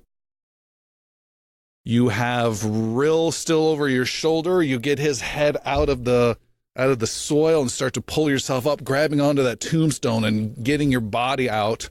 And as you pull your left leg, you feel weak, thin, bony, skeletal hands grab at your ankle. It's me! And it is Avius, who can barely breathe. You can't get back down in. But I have Puck. Oh, come on then. You help him up, and Avius, you are also free of the dirt, and you are all laying, catching your breath, covered in dirt, back in the necropolis on your backs, trying to catch your breath. Ooh, is there light out? Yes. One problem at a time. That was my exact question. What time of day is it? It is... probably have an hour left of sunset. It is not great. Time has definitely gone faster than you imagined. You started in the early morning, and it is now about an hour before the sun is gone. We got to get out of here, and then we can mourn our loss. And Elmon will get up and sling. Actually, cure light wounds. Puck gets up. Level 3 cure light wounds on Rill? Rill. Do we estimate that we can get back to the gatehouse before? Do you Oh, mind yeah. still tracking? Okay. Elf? No. Sorry. Where are you at? Sorry. 17. 17. Actually, I That's a good heal. zoned out for a second. And You are at then 1? I was at 5. No, he's at 0. Okay. Stabilized at 0. Very good. And then Elmon will kind of like grab Rill by a shirt, get him on his feet. look at Avius and say, let me take Puck. Avius nods and places Puck in your arms. Rill, you're seeing something's not right here. They're not casting heals on Puck. You went unconscious during this battle, and you see Elmond trotting off with Puck in his arms, Puck hanging lifelessly. I'm sure we're tired. Let's go so we can get him to a healer. Real, just come with us. Okay, you guys run. Silent nod from Elmon. Well, Mouthful of rainbow. I just tasted the rainbow and it You gave me just an tasted the idea. rainbow. So many Skittles. Because there is a spell called Resurrection, and Elmond's kind of loaded. So, Ooh, What? I don't think that loaded. we have a manor we could sell. mhm. All right, you guys run through the necropolis. You are going over hills, over tombstones. You make your way towards the gatehouse. There are 2 guards, one of which looks at you coming and says, I didn't think you'd make it. Just nods as you go by. Yeah. Oh, we're all here. Doesn't seem concerned that half of you are like just bedraggled and dead, and you've seen many adventures come through here. Everybody. Run by yelling, train! You guys are out and free. Where are you headed? Back to the manor. All right. Yeah. You're back at your manor through your little gatehouse, and you open up the door, and Yash is there. He says, oh, good evening, sirs. No, not quite. Yash, clear the table. What? Oh! And he walks over and starts carefully removing the plates he set up one at a time, getting the napkins out of the way. Avius just takes his rod of heroin and just swipes it Smashes across the everything. table. Just Nah! yeah. All right, the dining room table is completely cleared. Elmond will gently set down Puck. Elmond's hood is up over his head as he's setting him down before he lets him go. There's just a few moments of quiet. You can't see his face, but there's the racking sobs are visible but not auditory. About 4 or 5 seconds of that before Elmond lets him go and stands up. His hood still concealing his features from the rest of the group as he turns away. All right. Wow. Samara, she comes in, the lady of the house. What happened to Sir? Avius is still a little speechless. Samara, do you know any healers or medicine man, shaman, anyone can help? Do you not want it? Nothing that I know of. You are the healers that I know of. The best healer I have ever seen lies before me on this table. And that's quite ironic, no? This is what we call irony in literary terms. Rill begins to play a tune to revive young Puck, healing as best as he can with a level 4 cure wounds. All right. And it is sweet and sad at the same time. All right. But in case there's a vestige of life, he tries to grab at it. You cast your spell. Make a performance roll, please. Non-natural 20. You cast your spell, strumming your song. Many people listen, except for Elmon, who has had to quickly excuse himself, so no one can see him. Actually, Elmond is on his way to Middlehawks. Okay. Oh, God. And Don't make me play right now. And Rill, you start out this song that's very sad and somber. And as you get towards the end of the song, it's an amazing song. It takes on tones of heroism, and it still ends on a bright note, which makes everyone kind of tear up all the more that are in this dining room. Young Gannis is here, Yash is here, Samara's here, Avius, Rill, and then Puck lying on the table. When you finish your spell, Puck does not rise. You realize now that he is passed on.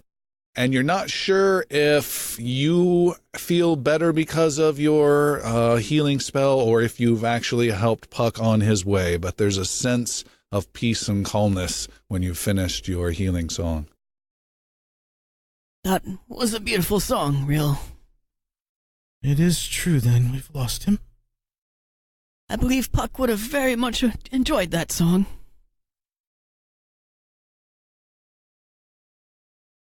Then all of my songs will be dedicated to this one. For him to be put to rest, he deserves nothing less. Agreed. Agreed. Real promptly goes up to his room and starts gathering the pages of symphony that he's been working on and gets them together and starts heading out to try and make preparations for a funeral and all these different things. All right. Do you guys have any idea what you want to do for a Puck funeral? Also, your time is somewhat of an essence with your quests at the same time. What's the appropriate rites? Well, Avius is good at this. His will is written on a thick leathery skin from Jorn's back. Part of his last will and testament, it just says kill Jorn. Whoever kills Jorn gets everything. Yeah. There's a double headstone. It says Puck and Jorn. Eternally resting side by side.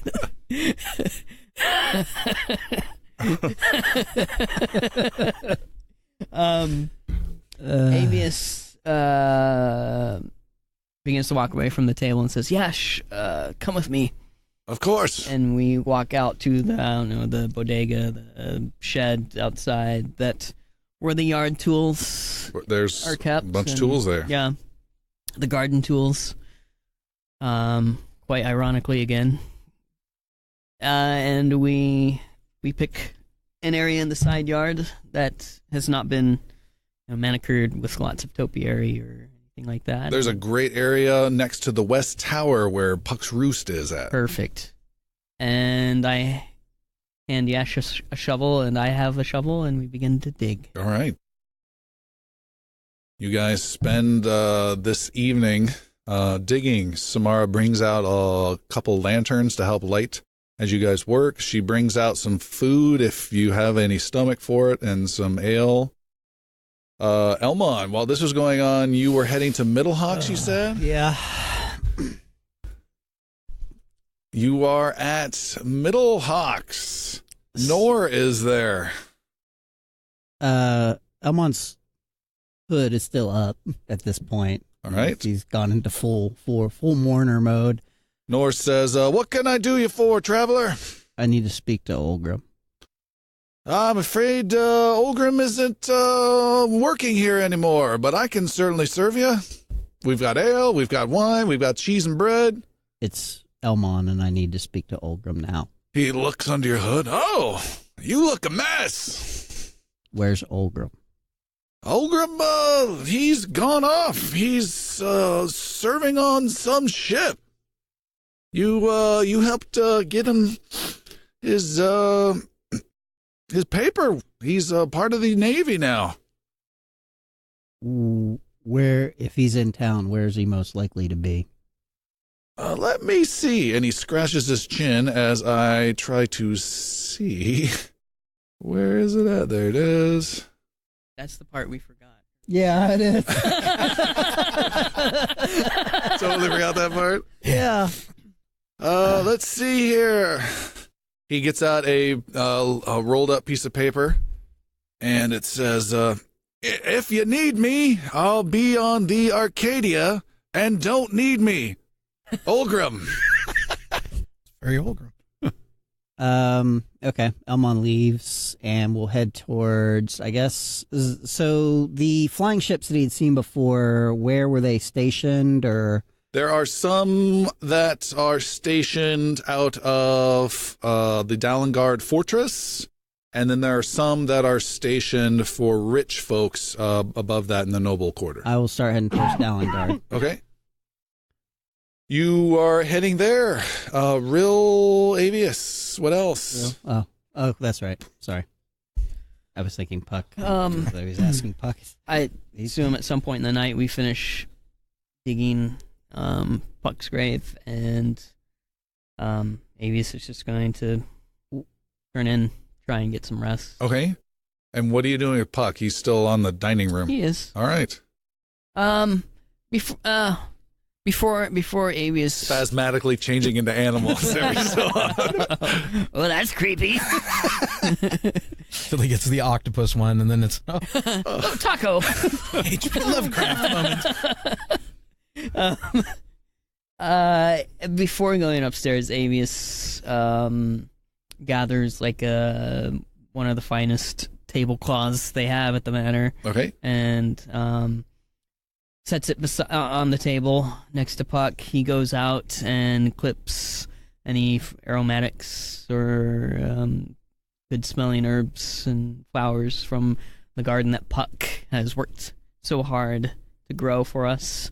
And he prepares Puck's body, wraps it, and cleans it, and buries it with these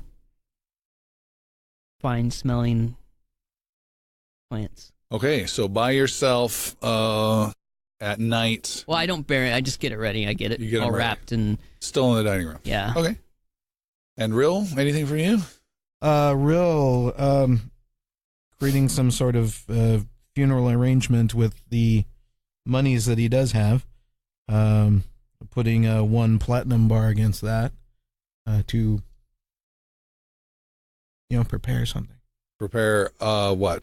Maybe A feast for the town. It sounds like. is something grand, goblin-esque, but certainly to his headstone and where he's There's placed also to further augment. side note. There's 4,377 gold in Puck's possession. Well, you need to write a last will and testament. Get on it. Chop, chop. His last will and testament is, here's 1 broken pool cue. Yeah. Tryouts. Okay. So it's to headstone and to create maybe even I know you've done the digging, but some sort of small mausoleum-esque, Like a coffin, actually, or a coffin, but like a small slab. structure. That's Okay. more of a. I like the mausoleum idea. Yeah, Really? Okay. a small mausoleum. Realize You Puck the you Defiler. you hire a dwarf to like build. Hired. We know of 2, and 1 I know I could get access to. But Okay, so I was thinking you could totally go that route. The other route is you could also go kind of what Avius was just mentioning, a big party type concept with lots of food and lots of locals. I don't know if you want to do that. what would Puck? Goblin community. The goblin community. The goblin. That's pretty cool. Puck's dead, baby. Yeah, he's wild, so not so stoic as that. I like that idea better. So, to a party, inviting the goblin communities that he's worked with, interacted with, even the ones that may be in hiding still to some degree, and bring them. Nobody's forward. going to be able to find our. I was about to our say. manor, which- We're gonna have to have it like at a guild house or something. Nobody showed up. I think you could still bring them Yeah. to the thing. They just can't find it They'll have to later. meet at a different location. Don't and forget then- Andok. Oh. The old druid. Yeah. I'll do it. Okay. So you're spending money on party stuff and communication and words going out. You are able to immediately chat with a local goblin who's sad to hear the news. He even knows of Puck, and they're going to start spreading the word out. When do you want to have this shindig? You can have it soon. You can also have it later. There are spells that can put him into respite for several days or weeks if necessary. Let's see. We, as big a deal as this is, there are also things moving I know. in the city that need to be dealt with. It should be done quickly. Should be done quickly. 2 days. You want to give 2 days? 2 days, yeah. Okay. That That's way, a fair amount of time. because I think we should still visit Morien real quick. She's going to expect us to be recovering soon, but time is of the essence. But 2 days for the loss of a beloved? Absolutely. 2 days. 2 days time, and that way we can be sure to get word to Andok as well. And no skimping on that. It is exactly 48 hours, no less. Okay, and 1,000 gold put towards the Yes. the venture. That's what I have on me. Now, speaking of the gold that Puck had, Sorry, now let's get a little real. there's bills to pay. And so starts the squabbling. Yeah. Siblings will squabble. You didn't know him like I did. Racers to upgrade. Is Elmon able to get a hold of Olgrim? Yeah, hold on, I'm making a note here. We're also Whoa. paid 1,000 GP for 2 days. Got it. Elmon, you are at Dalengard Fortress. There are not as many guards there training or preparing or even at watch as you usually see. And a guard you've noticed before sees you and says, "Good evening, sir." He comes to attention. Good evening. Is the Arcadia in port? I'm afraid not, sir. The Arcadia is engaged in battle at this evening. There's an engagement towards the north. An orc army, of course, as you know. I need to get word to. Is he the captain? Is Olgrim the captain of the Arcadia? You don't know. I need to get word to either the captain or I'm not sure if he's the captain or part of the crew. Olgrim's just scrubbing a deck. He's the water No, boy. no, no. One arm. One arm scrubbing. As soon as possible. All right. And what's the message? Elmon, just that Elmon will write it, Yeah, that's probably best. and he'll write it in Dwarvish because I know Dwarvish, Oh, nice. Oh, nice nice. touch. and we'll just say that must speak at earliest possible convenience. At the manor. Okay. Elmon. Elmo. Elmon, you return back at the manor. You see everything is quiet. Samara is knitting something in the dining room, keeping watch on Puck, and Puck is all wrapped up and has some natural growths around him that Avius put on him. You can go to bed, Samara. I will keep the vigil tonight. And then Elmon will post up and keep a vigil over. She gets up and leaves, returns with a blanket and wraps it around you and gives you a quick little hug from behind and then leaves you with Puck in the dining room. It is the next day. Everyone, including Avius, including Elmon, you even got some sleep. And you recover Long rest? a long rest. Yeah, all your spell slots. Half your HP, you can spend hit dice. I'm going to have to spend some hit dice. You can use hit dice too if you Yeah. want. Okay. Use, I'm going to use 3 of my hit dice, and I'm that'll gonna use 3 get of me mine. back to max. 21. You were max. All right.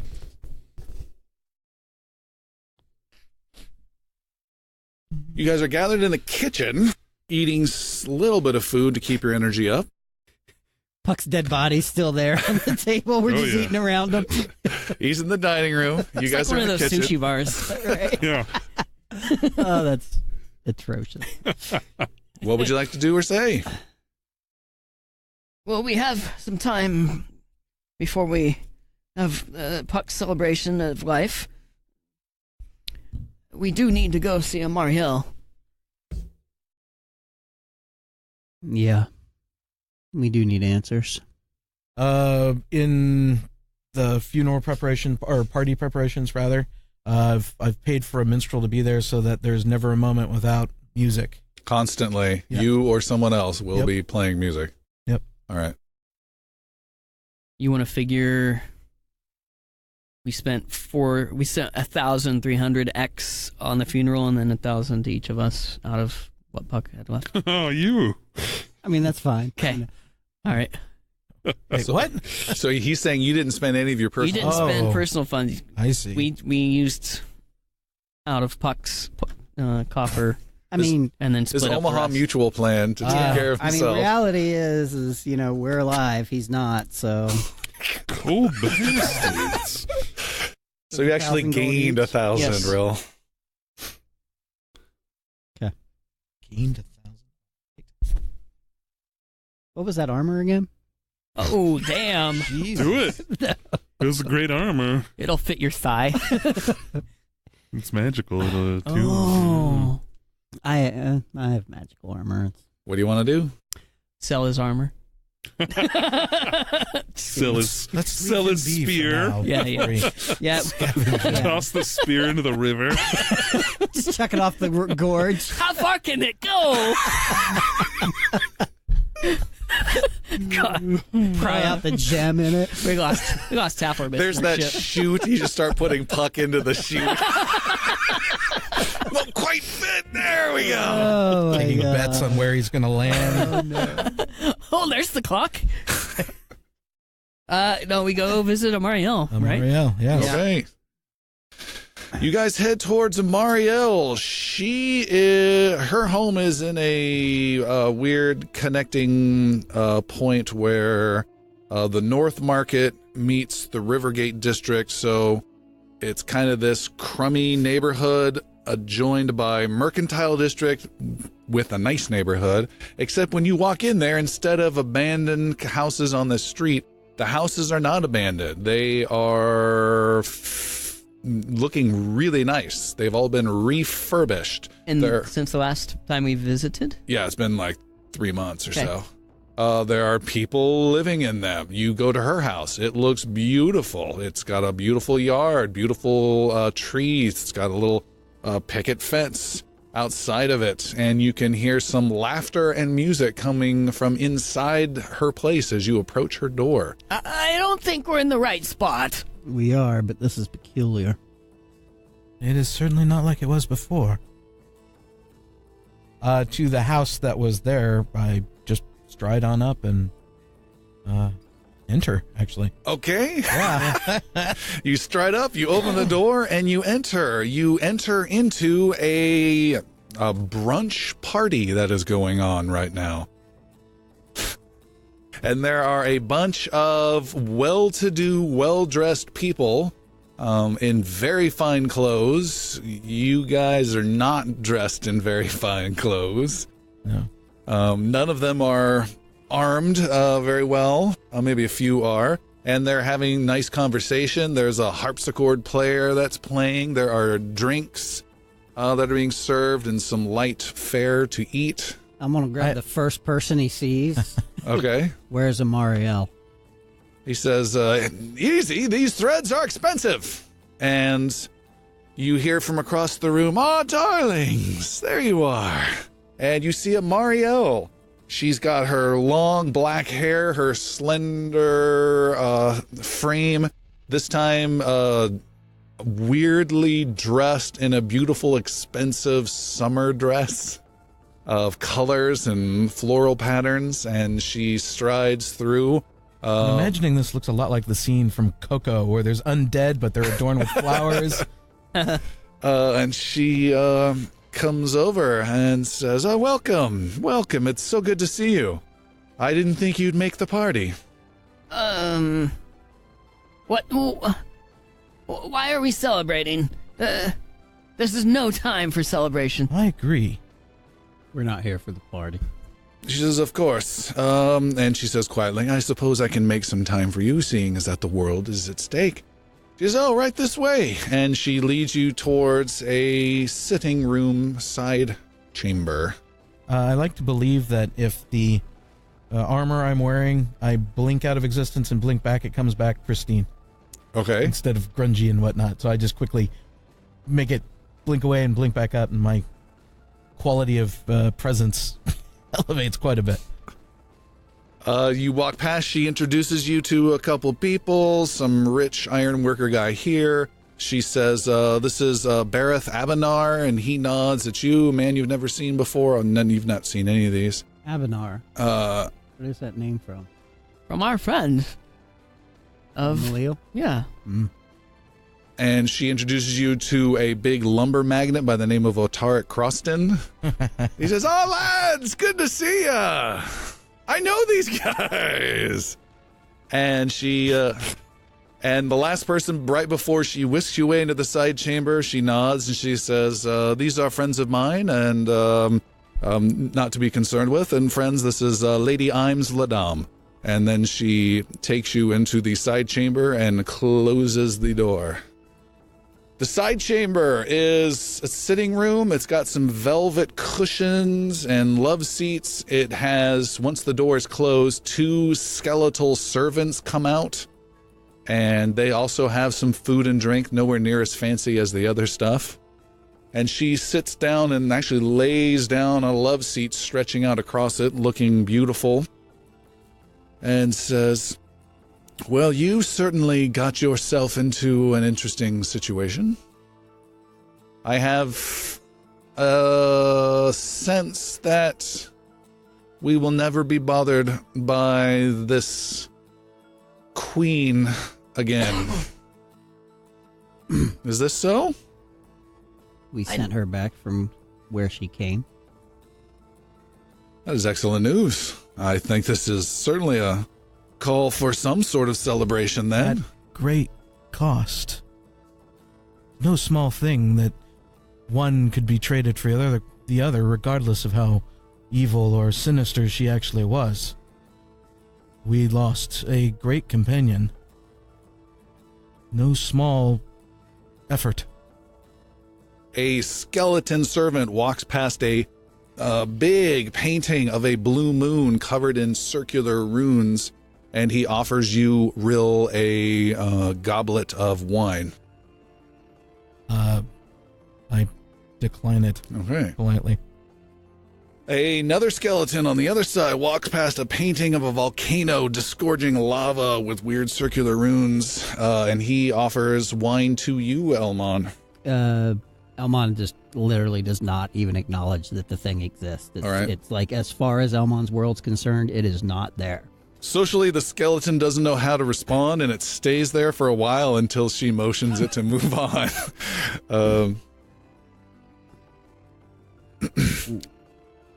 Before, I had a grudge against Morien. Now, he is my favorite enemy. You're going to sacrifice all your favorite just for one man. I would. Now, it's very personal. How do we get to him? Well, I've asked you to come here because I don't think getting to him is our goal. I think our goal is to make sure he doesn't get to us. I've identified what his goal is, and it is worse than I have feared. I have not been idle these few months. There is a fabled artifact known as the Entropy Sphere. Perhaps the greatest creation of Eslagos Malkith, the Dread One. It grants immense power and destruction only in the hands of someone powerful enough to wield it. I bore you with the details to express its magnitude. 6 gateways extend to planes of primal chaos that tap immeasurable energy and funnel it directly into this sphere of great power. The Dread One long ago gained much of his power by tapping into the sphere, and even after his death, others tried to use it as well. Gull built his fortress, Goth Gulgamel, around the Entropy Sphere halfway up the spire to harness its powers. And the Lich Sokolon used a spell to destroy one of the primal gates that powered the sphere to unleash the power needed to breach the Bane Warren some 1,300 years ago. The sphere is truly, truly impressive in the most terrible way. Avius is half listening, but also very interested in the two scenes. Okay. Is there anything he can glean? Make an Arcana roll. 19. The symbols on them have magical relevance for sure. You're not sure what. Morien will not stop until he is free of his prison. That much is certain, and the moment he does, he will race to Gothgol Gamel and use the entropy sphere to conquer the world. That's what I would do if I were him. And only he has the ability to navigate the utter dark, a concept of darkness and bleakness and lack of spatial semblance that any one of us would disappear to and to avoid forever. He can breach through that to find the entropy sphere. And only he has the power to use it, and we cannot let him get free. So how do we stop that? Well, my darlings, you did an excellent job to begin with. You closed a Lissiar gate. That set him back months upon months. And I have not felt any of his bells toll, and I assume neither have you. Yes, the bells, they've stopped. But he is obviously still active by what happened, by trying to bring his queen. More kind term than I would use, but yes. And with her defeat, what does he lose? He loses his champion, his support, his queen, his witch at his side. He may gain some strength and purpose in anger, but with her gone, there is no returning. He also loses any cameo appearance on the Real House Witches of Tullus. Then we close more Lissiar gates? I have been spending time trying to locate them, and to my concern and why I've just discovered this, he has spent the last few months not trying to break through the gates and in knowing that we were acting against him, and instead put his efforts towards bringing back his wife and moving one of those gates from out of the city, and he has done so. How do you move a gate? The gate is not a physical construct, and he has put his energies to that, and he has put it far away in the Dusk Mountains, and has placed it within the domain of an ally of his, an old companion that still lives from the Dread One's era. And now he has been working on this gate, trying to break through with little resistance. Then we find the gate. I have an idea of where. I don't know quite how to get you there, and I don't know exactly where it is. But I warn you, it is not going to be easy. None of this has. Give us the directions, we'll find the way.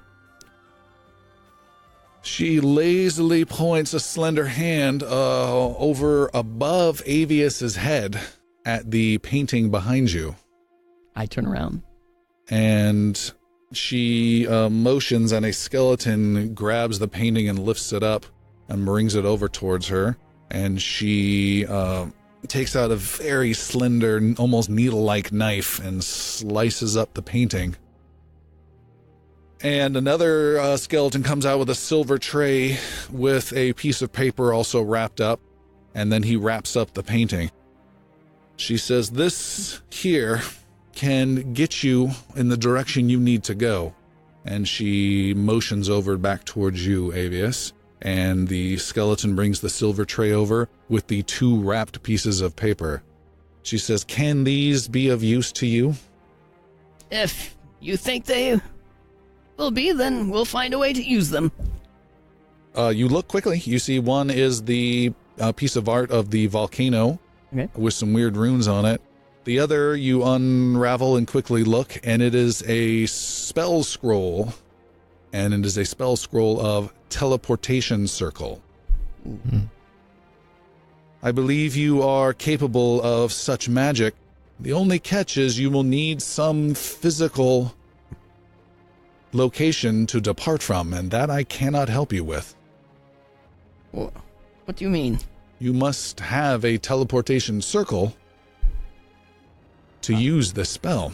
You can create your own, but it would take you a year of dedicated work. Where can we find one? I'm afraid that's the extent of what I know. Tell me about this painting in these runes. I can tell they're magical, but that's all I know. What can you tell me? These runes, if used in the order shown here, upon the physical teleportation circle itself, are the method to unlock the travel to that destination. Each destination has its own sequence of runes, and that is the destination for the location on that painting of the Dusk Mountains.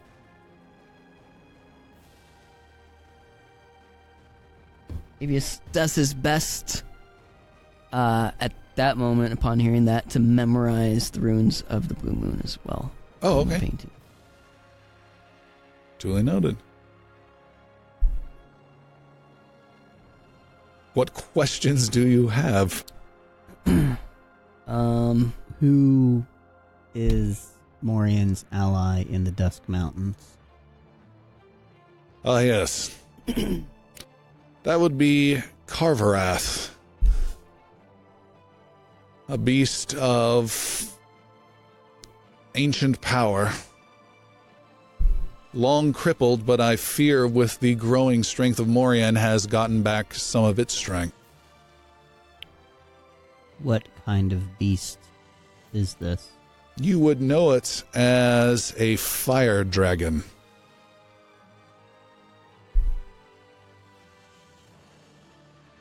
The room gets a little quiet. Gross. The skeletons get a little tight. You hear their bones kind of chattering. Yeah, it's not the only Their thing bone getting sphincters tight. get tight.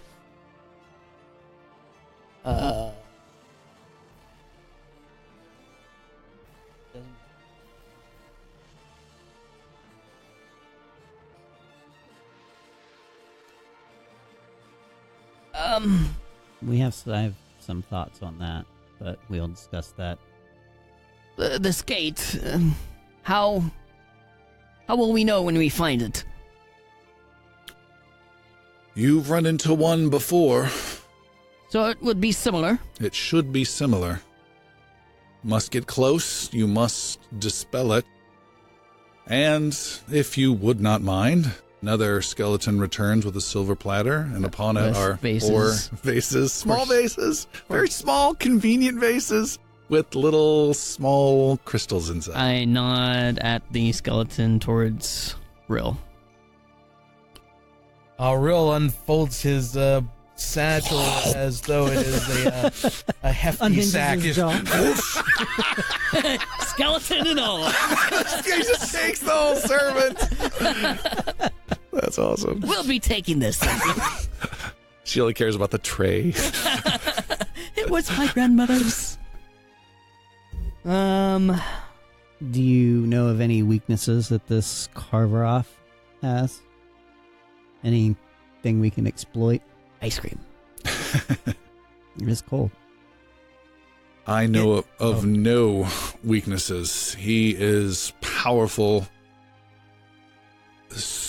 in raw strength. You have dealt with death. You have dealt with magic. This is a beast that is not dumb, that is cunning, but is filled with brutal, raw power of fire, teeth, and claw.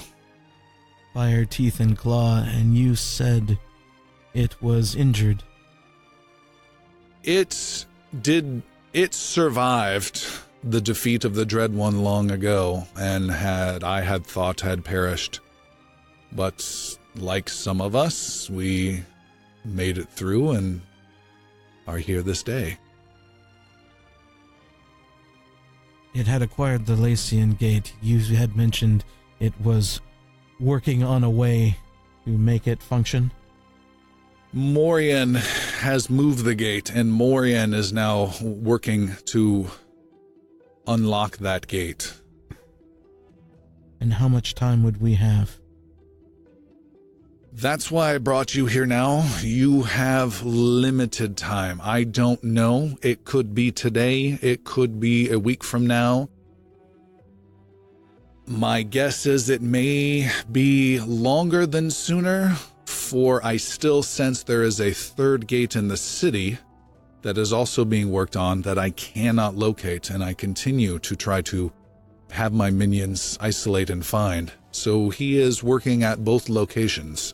So if he can get through one of them, then he will be loose upon this world. We know where one is. That's a lead. That's a direction. That's a purpose. Staring at the group. Okay. So be it. I will let you know if anything new comes up. And wish you all the best. Before hopping down off the chair, he quickly swigs down the wine that was offered and marches out the door. All right, you're back in a brunch party. Before, as Is it breaking up the meeting? as Avius and Rill are leaving, Elmon looks at Amariel and says, although our purposes may be different, in the cavern you saved us, and for that I appreciate you. And he turns and leaves. She smiles. And it seems to be an honest smile. Actually, make an insight roll if you would. 15. You can see there's a smile that really reaches her, that she's touched, that she is eager for acceptance, and that mattered to her. Interesting. Yeah, she comes off as aloof and distant. She's also surrounded by dead things all the time. She just really wants to be loved, apparently. So yeah, You're like, Gwendolyn, Mars.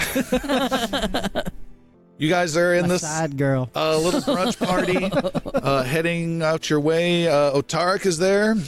So, what are you lads up to these days? I've got some more sewer rats you might tackle if you're interested. We're a little busy today. Where you headed? To Out of bury a town. friend. And he leaves. All right, you head out.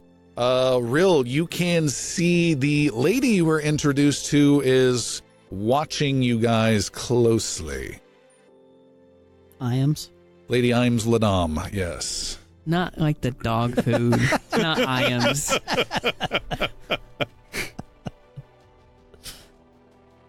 Is she adorned with anything, house sigil or other particulars about her person? Make a history roll.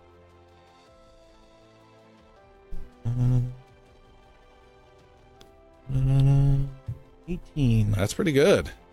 You see she has a symbol of a house you're not familiar with, but it's similar towards the Abanar symbol you see on the representative here today, also one you saw that Malil has on his person. She has a similar style necklace. It's made up of 3 different, what would you call it, little medallion type things on it that symbolizes the house that they belong to. So she absolutely belongs to a house. You just don't know which and in what context. It is not House Eben. Okay. Try to commit her image to memory. All right. Head out. Where you guys going? Avius does nod towards Barath. Says, pass along our hellos. Go ahead. Yeah, to To Malil? yeah. He says, you know Malil. Yes, we're very well acquainted. He's a wonderful, wonderful man. I'll let him know. And you were Avian again? Avius Katorum. Avius Katorum. I'll let him know. Thank you. And you're off. Yeah. So, the perhaps the inverted pyramid, or the conciliators may know something about this teleportation circle. I would start with the inverted pyramid. Yeah, he's been super helpful so far. Yes, frankly, I worry about the inverted pyramid. They do know something of time and space. I do agree we should see, but I'm not sure they will be of any real assistance. I will go to the Spoon of Brass and talk to Mr. Hazelton. If we cannot find the teleportation circle, perhaps the Arcadia can get us to the Dusk Mountains.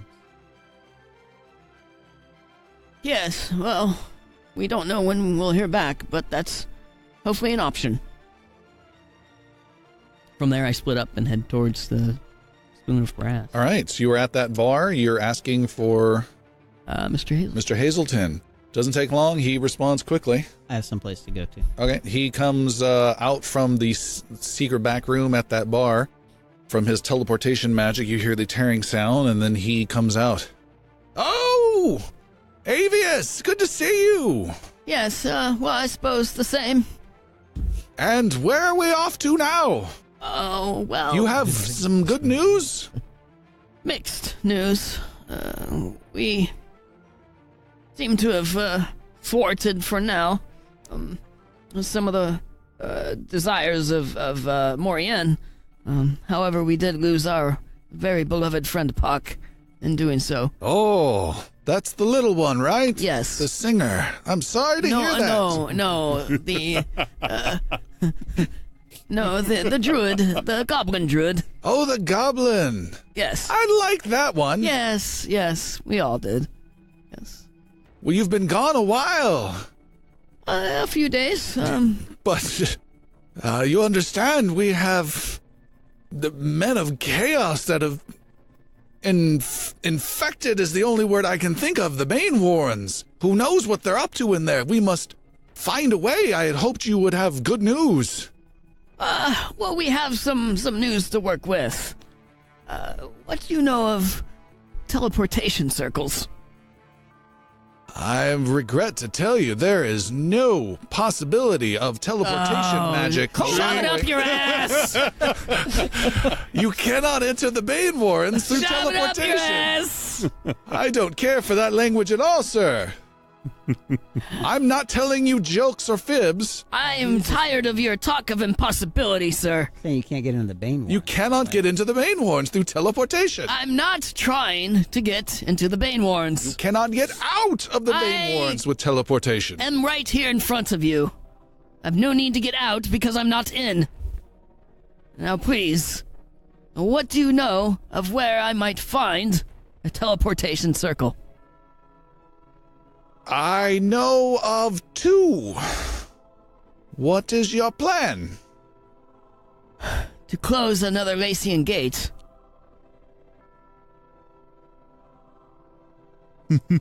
You spoke of a way into the Bane Warrens. You were looking for some sort of key. That's where our energy is. What is this gate? Plans have changed. Yeah. If we do not hurry, plans will not matter. If we do not hurry, Morien will escape the Bane Warrens. Ooh, Morien is insignificant compared to what they could be doing now in there. They have access to beings, diseases, and magical artifacts. They have already done the impossible. Who knows what they could do? And they've been alone in there for a few days now. We know that they entered via a ring that grants us one wish. And as far as we know, that wish has been granted and done with. They are more likely to be trying to find a way out, and to be spending quite a bit of time in doing so. Whereas Morien has been working at it for a good 1,000 years or more, and we do believe he's quite close to escaping, and from there, finding something called the the entropy sphere, wherewith he would rule the world as we know it. The entropy sphere. Course. You cannot access the entropy sphere. The Utterdark would keep you isolated from Goth Gomel. Yes, I know this. I'm not there. Would you say it's impossible? He says, unless, well, the entropy sphere is kept just within or just outside of Tremont Corin. It should be right near the heart of the Bane Warrens. Yes, from what I understand, it was used by the Gull to create that sphere, to create our spire, and it's within the heart of it. But don't you see? If you have the capability of accessing the Bane Warrens with some sort of magical ring, then you might be foolish enough to be finding your way through and up into Tremont Corin to access the entropy sphere yourself for the purposes of chaos cults. Well, you said yourself that in the Underdark, there's no way for them to even exist, almost. There is no Utterdark between the Bane Warrens and the entropy sphere. Huh. Interesting. Oh, I would say it's much worse than interesting.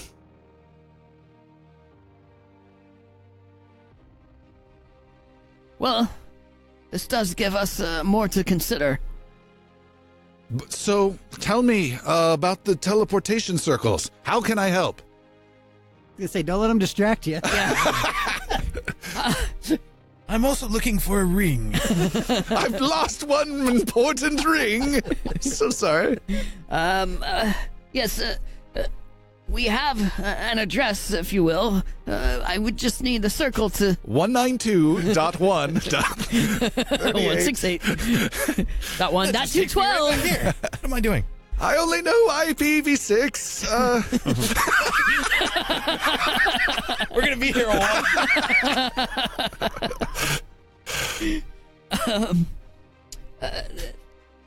The place where we know of the next gate that we should like to close, we can get to with the circle. We just don't have a circle.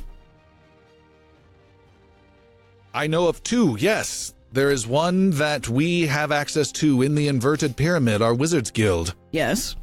And there is another I know of that is within a glade at the Erythidal home. Really? Yes. Well, that's good news. Should we need access via your guild? Do we have it? Make a persuasion roll with advantage, please. Thank you. Ooh, persuasion. I'm gonna say. What? what do I add? Oh, here we go. Yeah, 13. 13? He says, I will certainly make a good case for it.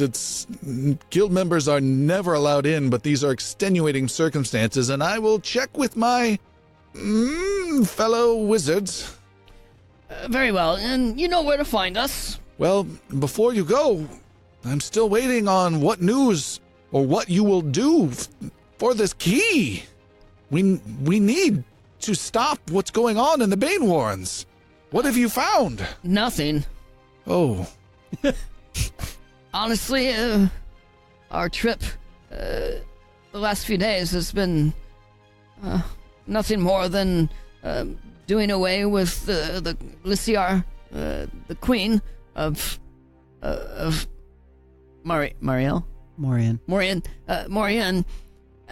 and Lissiar, our dear friend, and we've been quite occupied with that. Well, you know where to find me if you need me. I wish it were easier, honestly. Me too. Bastard. Thank you, and please do let us know. Good luck. Thank you. And you're off. Yep.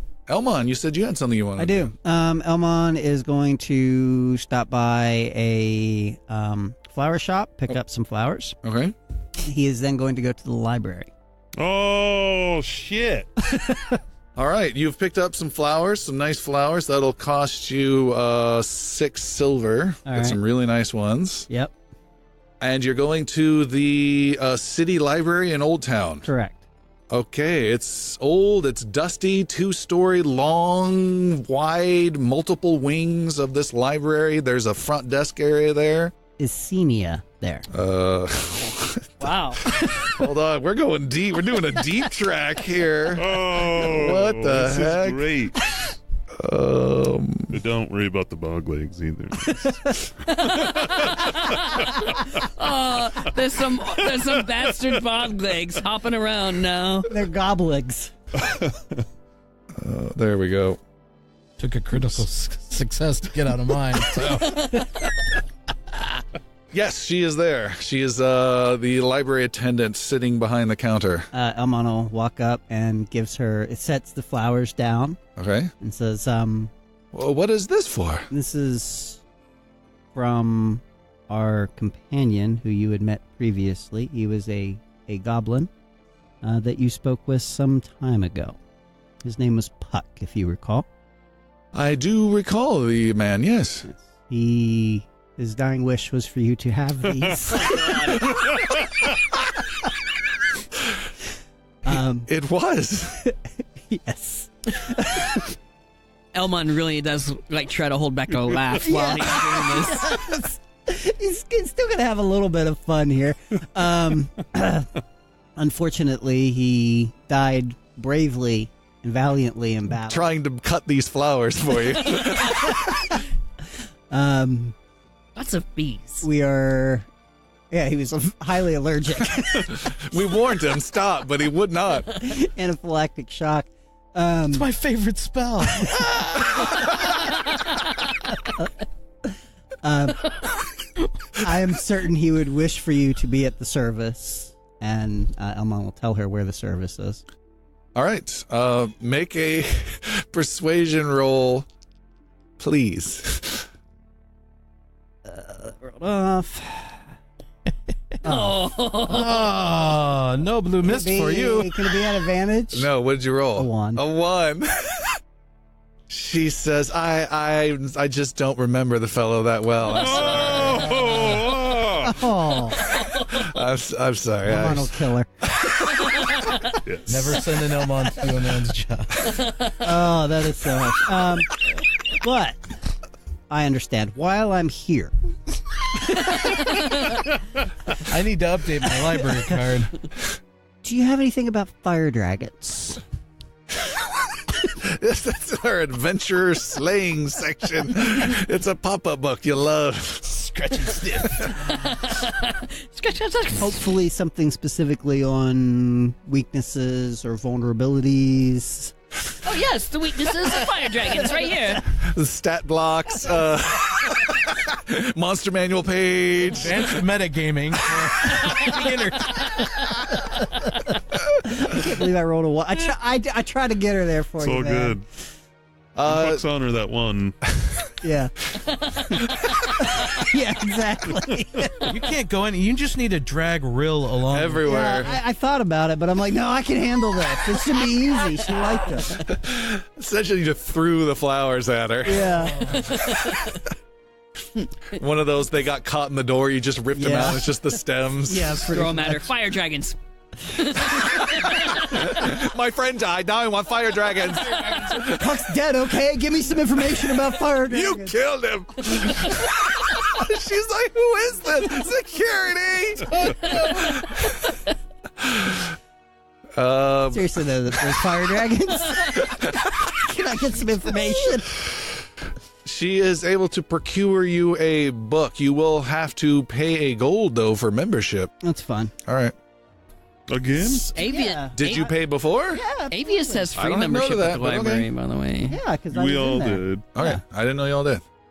I mean, it's fine if I need to pay again. I'll pay Well, again, but it expires exactly today. No, just kidding. You're good. I'd throw up a platinum bar. No, because the gold last time we were here was a lot. Yeah. Yeah. It ain't shit anymore. Yeah. All right, yeah. She gets you a book. You need to convert the economy of the game now. Inflation. Am I allowed Platinum to is the leave with this copper. book? You are. All right, so I leave with it. Due back in 12 hours. All right. We'll see about And that. another gold. All right. What do you guys want to do? You have a party in That's not for another 36 hours or so? day-ish. Yeah, a day and a half. Well, I head back. It's the three of us, and I share my information that. Well, I spoke with Mr. Hazelton, and we have some good news We could use it. and some bad news. I slap you. What is the bad news? Well, in our discussion, we've theorized that the cultists who did enter the Bane Warren with the magic ring, you do remember? Yes? They could be making their way to the very entropy sphere as we speak, from within the Bane Warren, and then bypassing the Underdark altogether. And the good news? We have access to one and perhaps two. What are they called? Teleportation. I'm the guy who's going to learn the spell. I have more bad news. I know it's around here somewhere. Let me go back. One of the circles is, as we surmised, at the guild, the wizards, the inverted pyramid. They will be deciding if they will grant us access. How long? You said one of. Yes, Elmon. The other teleportation circle is at House Ritherthil. It is? Yes. Oh. And you remember you traveled through one, Elmon. Exactly. Oh. Is that what that was? We weren't there. Well, that seems much more likely to go to I agree. the elven home. Yes. Yes? I would be... Right then, we're off. not speaking for Are the elves, but I believe that they would let us you not access. an elf? Not speaking for the elves at Ritherthil's home. Mm. Glenarren. Oh. Just taking fact. She winces again. She feels a disturbance in the force. Glenarren. Yes. That is it, right? Glenarren. Glenarren? Damn. What the fuck is wrong with me? If you would keep undead side chicks, you would never find one under your name.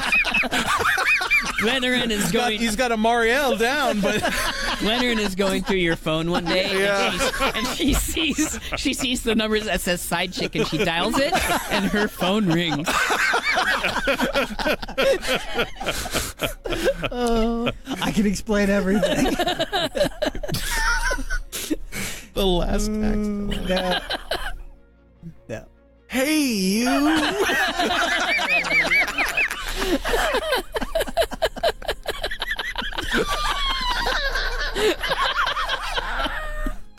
Elvin cutie. I remember you. I feel as though she would let us use it, yes. We would likely have access. I do hope you're correct. Oh, that reminds me, I need to go see them real quick. He's deleting texts as he walks to her house. Got the elven itch already. Here we leave go. my phone here. Is there something else you wanted to say, Avius? Not really. Yeah, this is all the news I have. No word on the key that we had discussed previously. No. Yes, that's what I'm saying. There's no word from them on the key I got a book. that we discussed. Are we ever going to hear Previously. anything from them about the key? Who's them? I don't know Yeah, who them is. I'm just following The him, wizards. what he says. The Inverted Pyramid Guild. They're waiting for us to find out about the key. Well, they're doing their research too, no? Yeah. Okay. I'm leaving now. No, you guys were on the hunt. Pyreal gave you the information. They don't have that information. Yes. Oh yeah. Yeah, check your notes on that. What He was has the that. information? That there's a key. And we should check our notes. Has that episode been published yet? To review. Yeah. I do want to stop by Eridithil's home and invite the elves to Puck's celebration, life celebration. Okay, you head over to Eridithil's Wait home. a minute. And A life celebration? Seriously, is he Chewbacca now? Is that what's going It's on? not Life Day, no. Life Day. All right, sorry. You head to Eridithil's home. The elves nod and open the gate as you approach. And I'm assuming you guys, since you've had at least a day, are cleaned up and not looking like you just crawled out of a grave. no, but Elmont's definitely fully he's still battle guard. Okay. Like he's not messing around at this point. He's All right. You stride into the main compound and the main building of Eridithil's home. It's beautiful, gorgeous, decked out, and a Glennerin Skycaller is there. And there's some of her attachés are there as well. Glennerin. Hi, babe. Hey, Nancy. Lennar? She says, Elmon, and excited or to see you, and then collects herself. Mr. Yabael, you have come for some business? There are some things that I came to talk about and to see you. She said, do you mind? And two of her friends nod and they leave. They're used to This this. is like the office romance. They're just like, oh, Yeah, God, there they go. never. Yes, I have papers to file in this room. As soon as they leave and the doors close, she comes over and gives you a big hug and holds you tight and wraps her arms around your armor and your cloak. Oh, And the corruption spreads.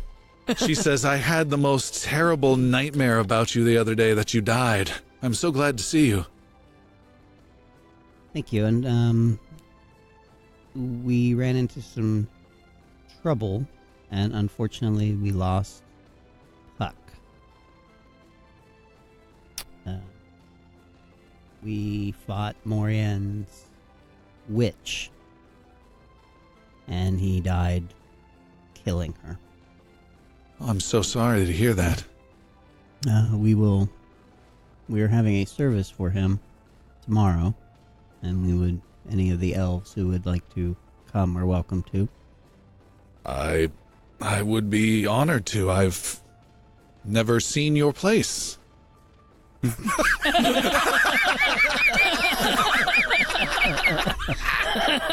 That's my MO, baby. And Welcome to what I call the Archer's Pad. oh my. And War. Sorry. And how are you doing with this? With the loss of your friend? I am Cope. She holds on to one of your hands with both of hers. There's also another matter. We have discovered the location of another Lissiar gate. But we have need of a teleportation circle in order to get there. I was hoping we could use yours. Everything we have is yours. Whatever you need, we will help. We will probably have need of that after the service. She gets close and looks deeply into your eyes. She looks sorrowful, seeing the pain that you're trying to keep.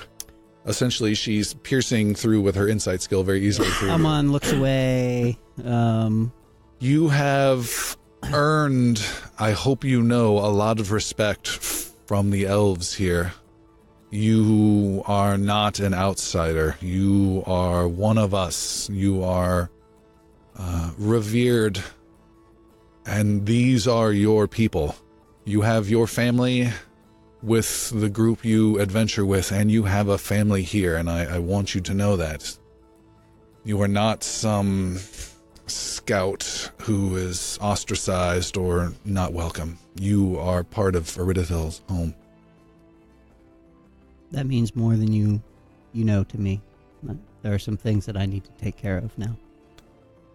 She says, well, don't go. And she holds onto your hand. I have a little time. Is this the He draws the bow. the Chris and Tom sex scene we've all been waiting for? Get out the D20s. I got advantage. Yeah, D4, D6s. I roll a 1. I quickly roll a 1. I guess I'll be going now. Wait. I don't know. I usually don't roll a 1. I don't know. It's never happened. And I rolled a 1. Where's the little Rill? Blue mist. I need that little blue mist. I need to read it. Little blue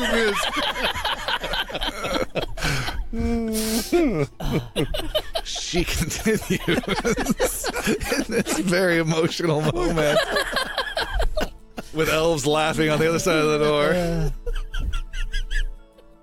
You have given so much to this city and so much to us. I feel with every fiber of my being, you have given everything you have. Stay here with me. Here, now. Take your place at my side. There are times that are dark and changing, and the men here and even the council members I work with ask about you and in some ways look up to you. There will be a time when I can do that. But for now, Morien has to pay for what he's done. Morien must be contained, or all is lost. And my friends and I are the best chance of making that happen. So for now, I must go. Then she pulls you even tighter. Then promise me this, Elmon, that when this Morien is no more, you will come here, and you will not adventure anymore and risk your life, and you will stay with me here at Aridithil's home. Promise me that. When... Oh, God! Oh, she dies a little inside. Is that my phone? Why is your phone continuing to vibrate? Who's texting you? When the city is safe. You said that last Wednesday. I want to shut up now. The city will never be safe in your mind. You have to have an end to this, Elmon. For your sake, for my sake, for the benefit of the elves, you would benefit the city from being here. You can't keep doing this until you die in some hole, in some dungeon. I can't have this conversation with you right now. Why are you pulling away from me, Elmon?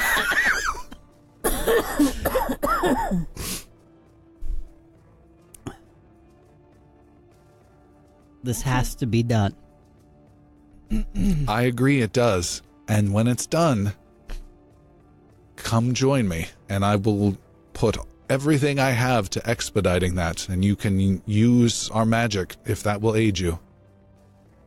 And a bit of magic flows from her hands into yours, and it helps soothe a little bit of the pain of the loss of your friend.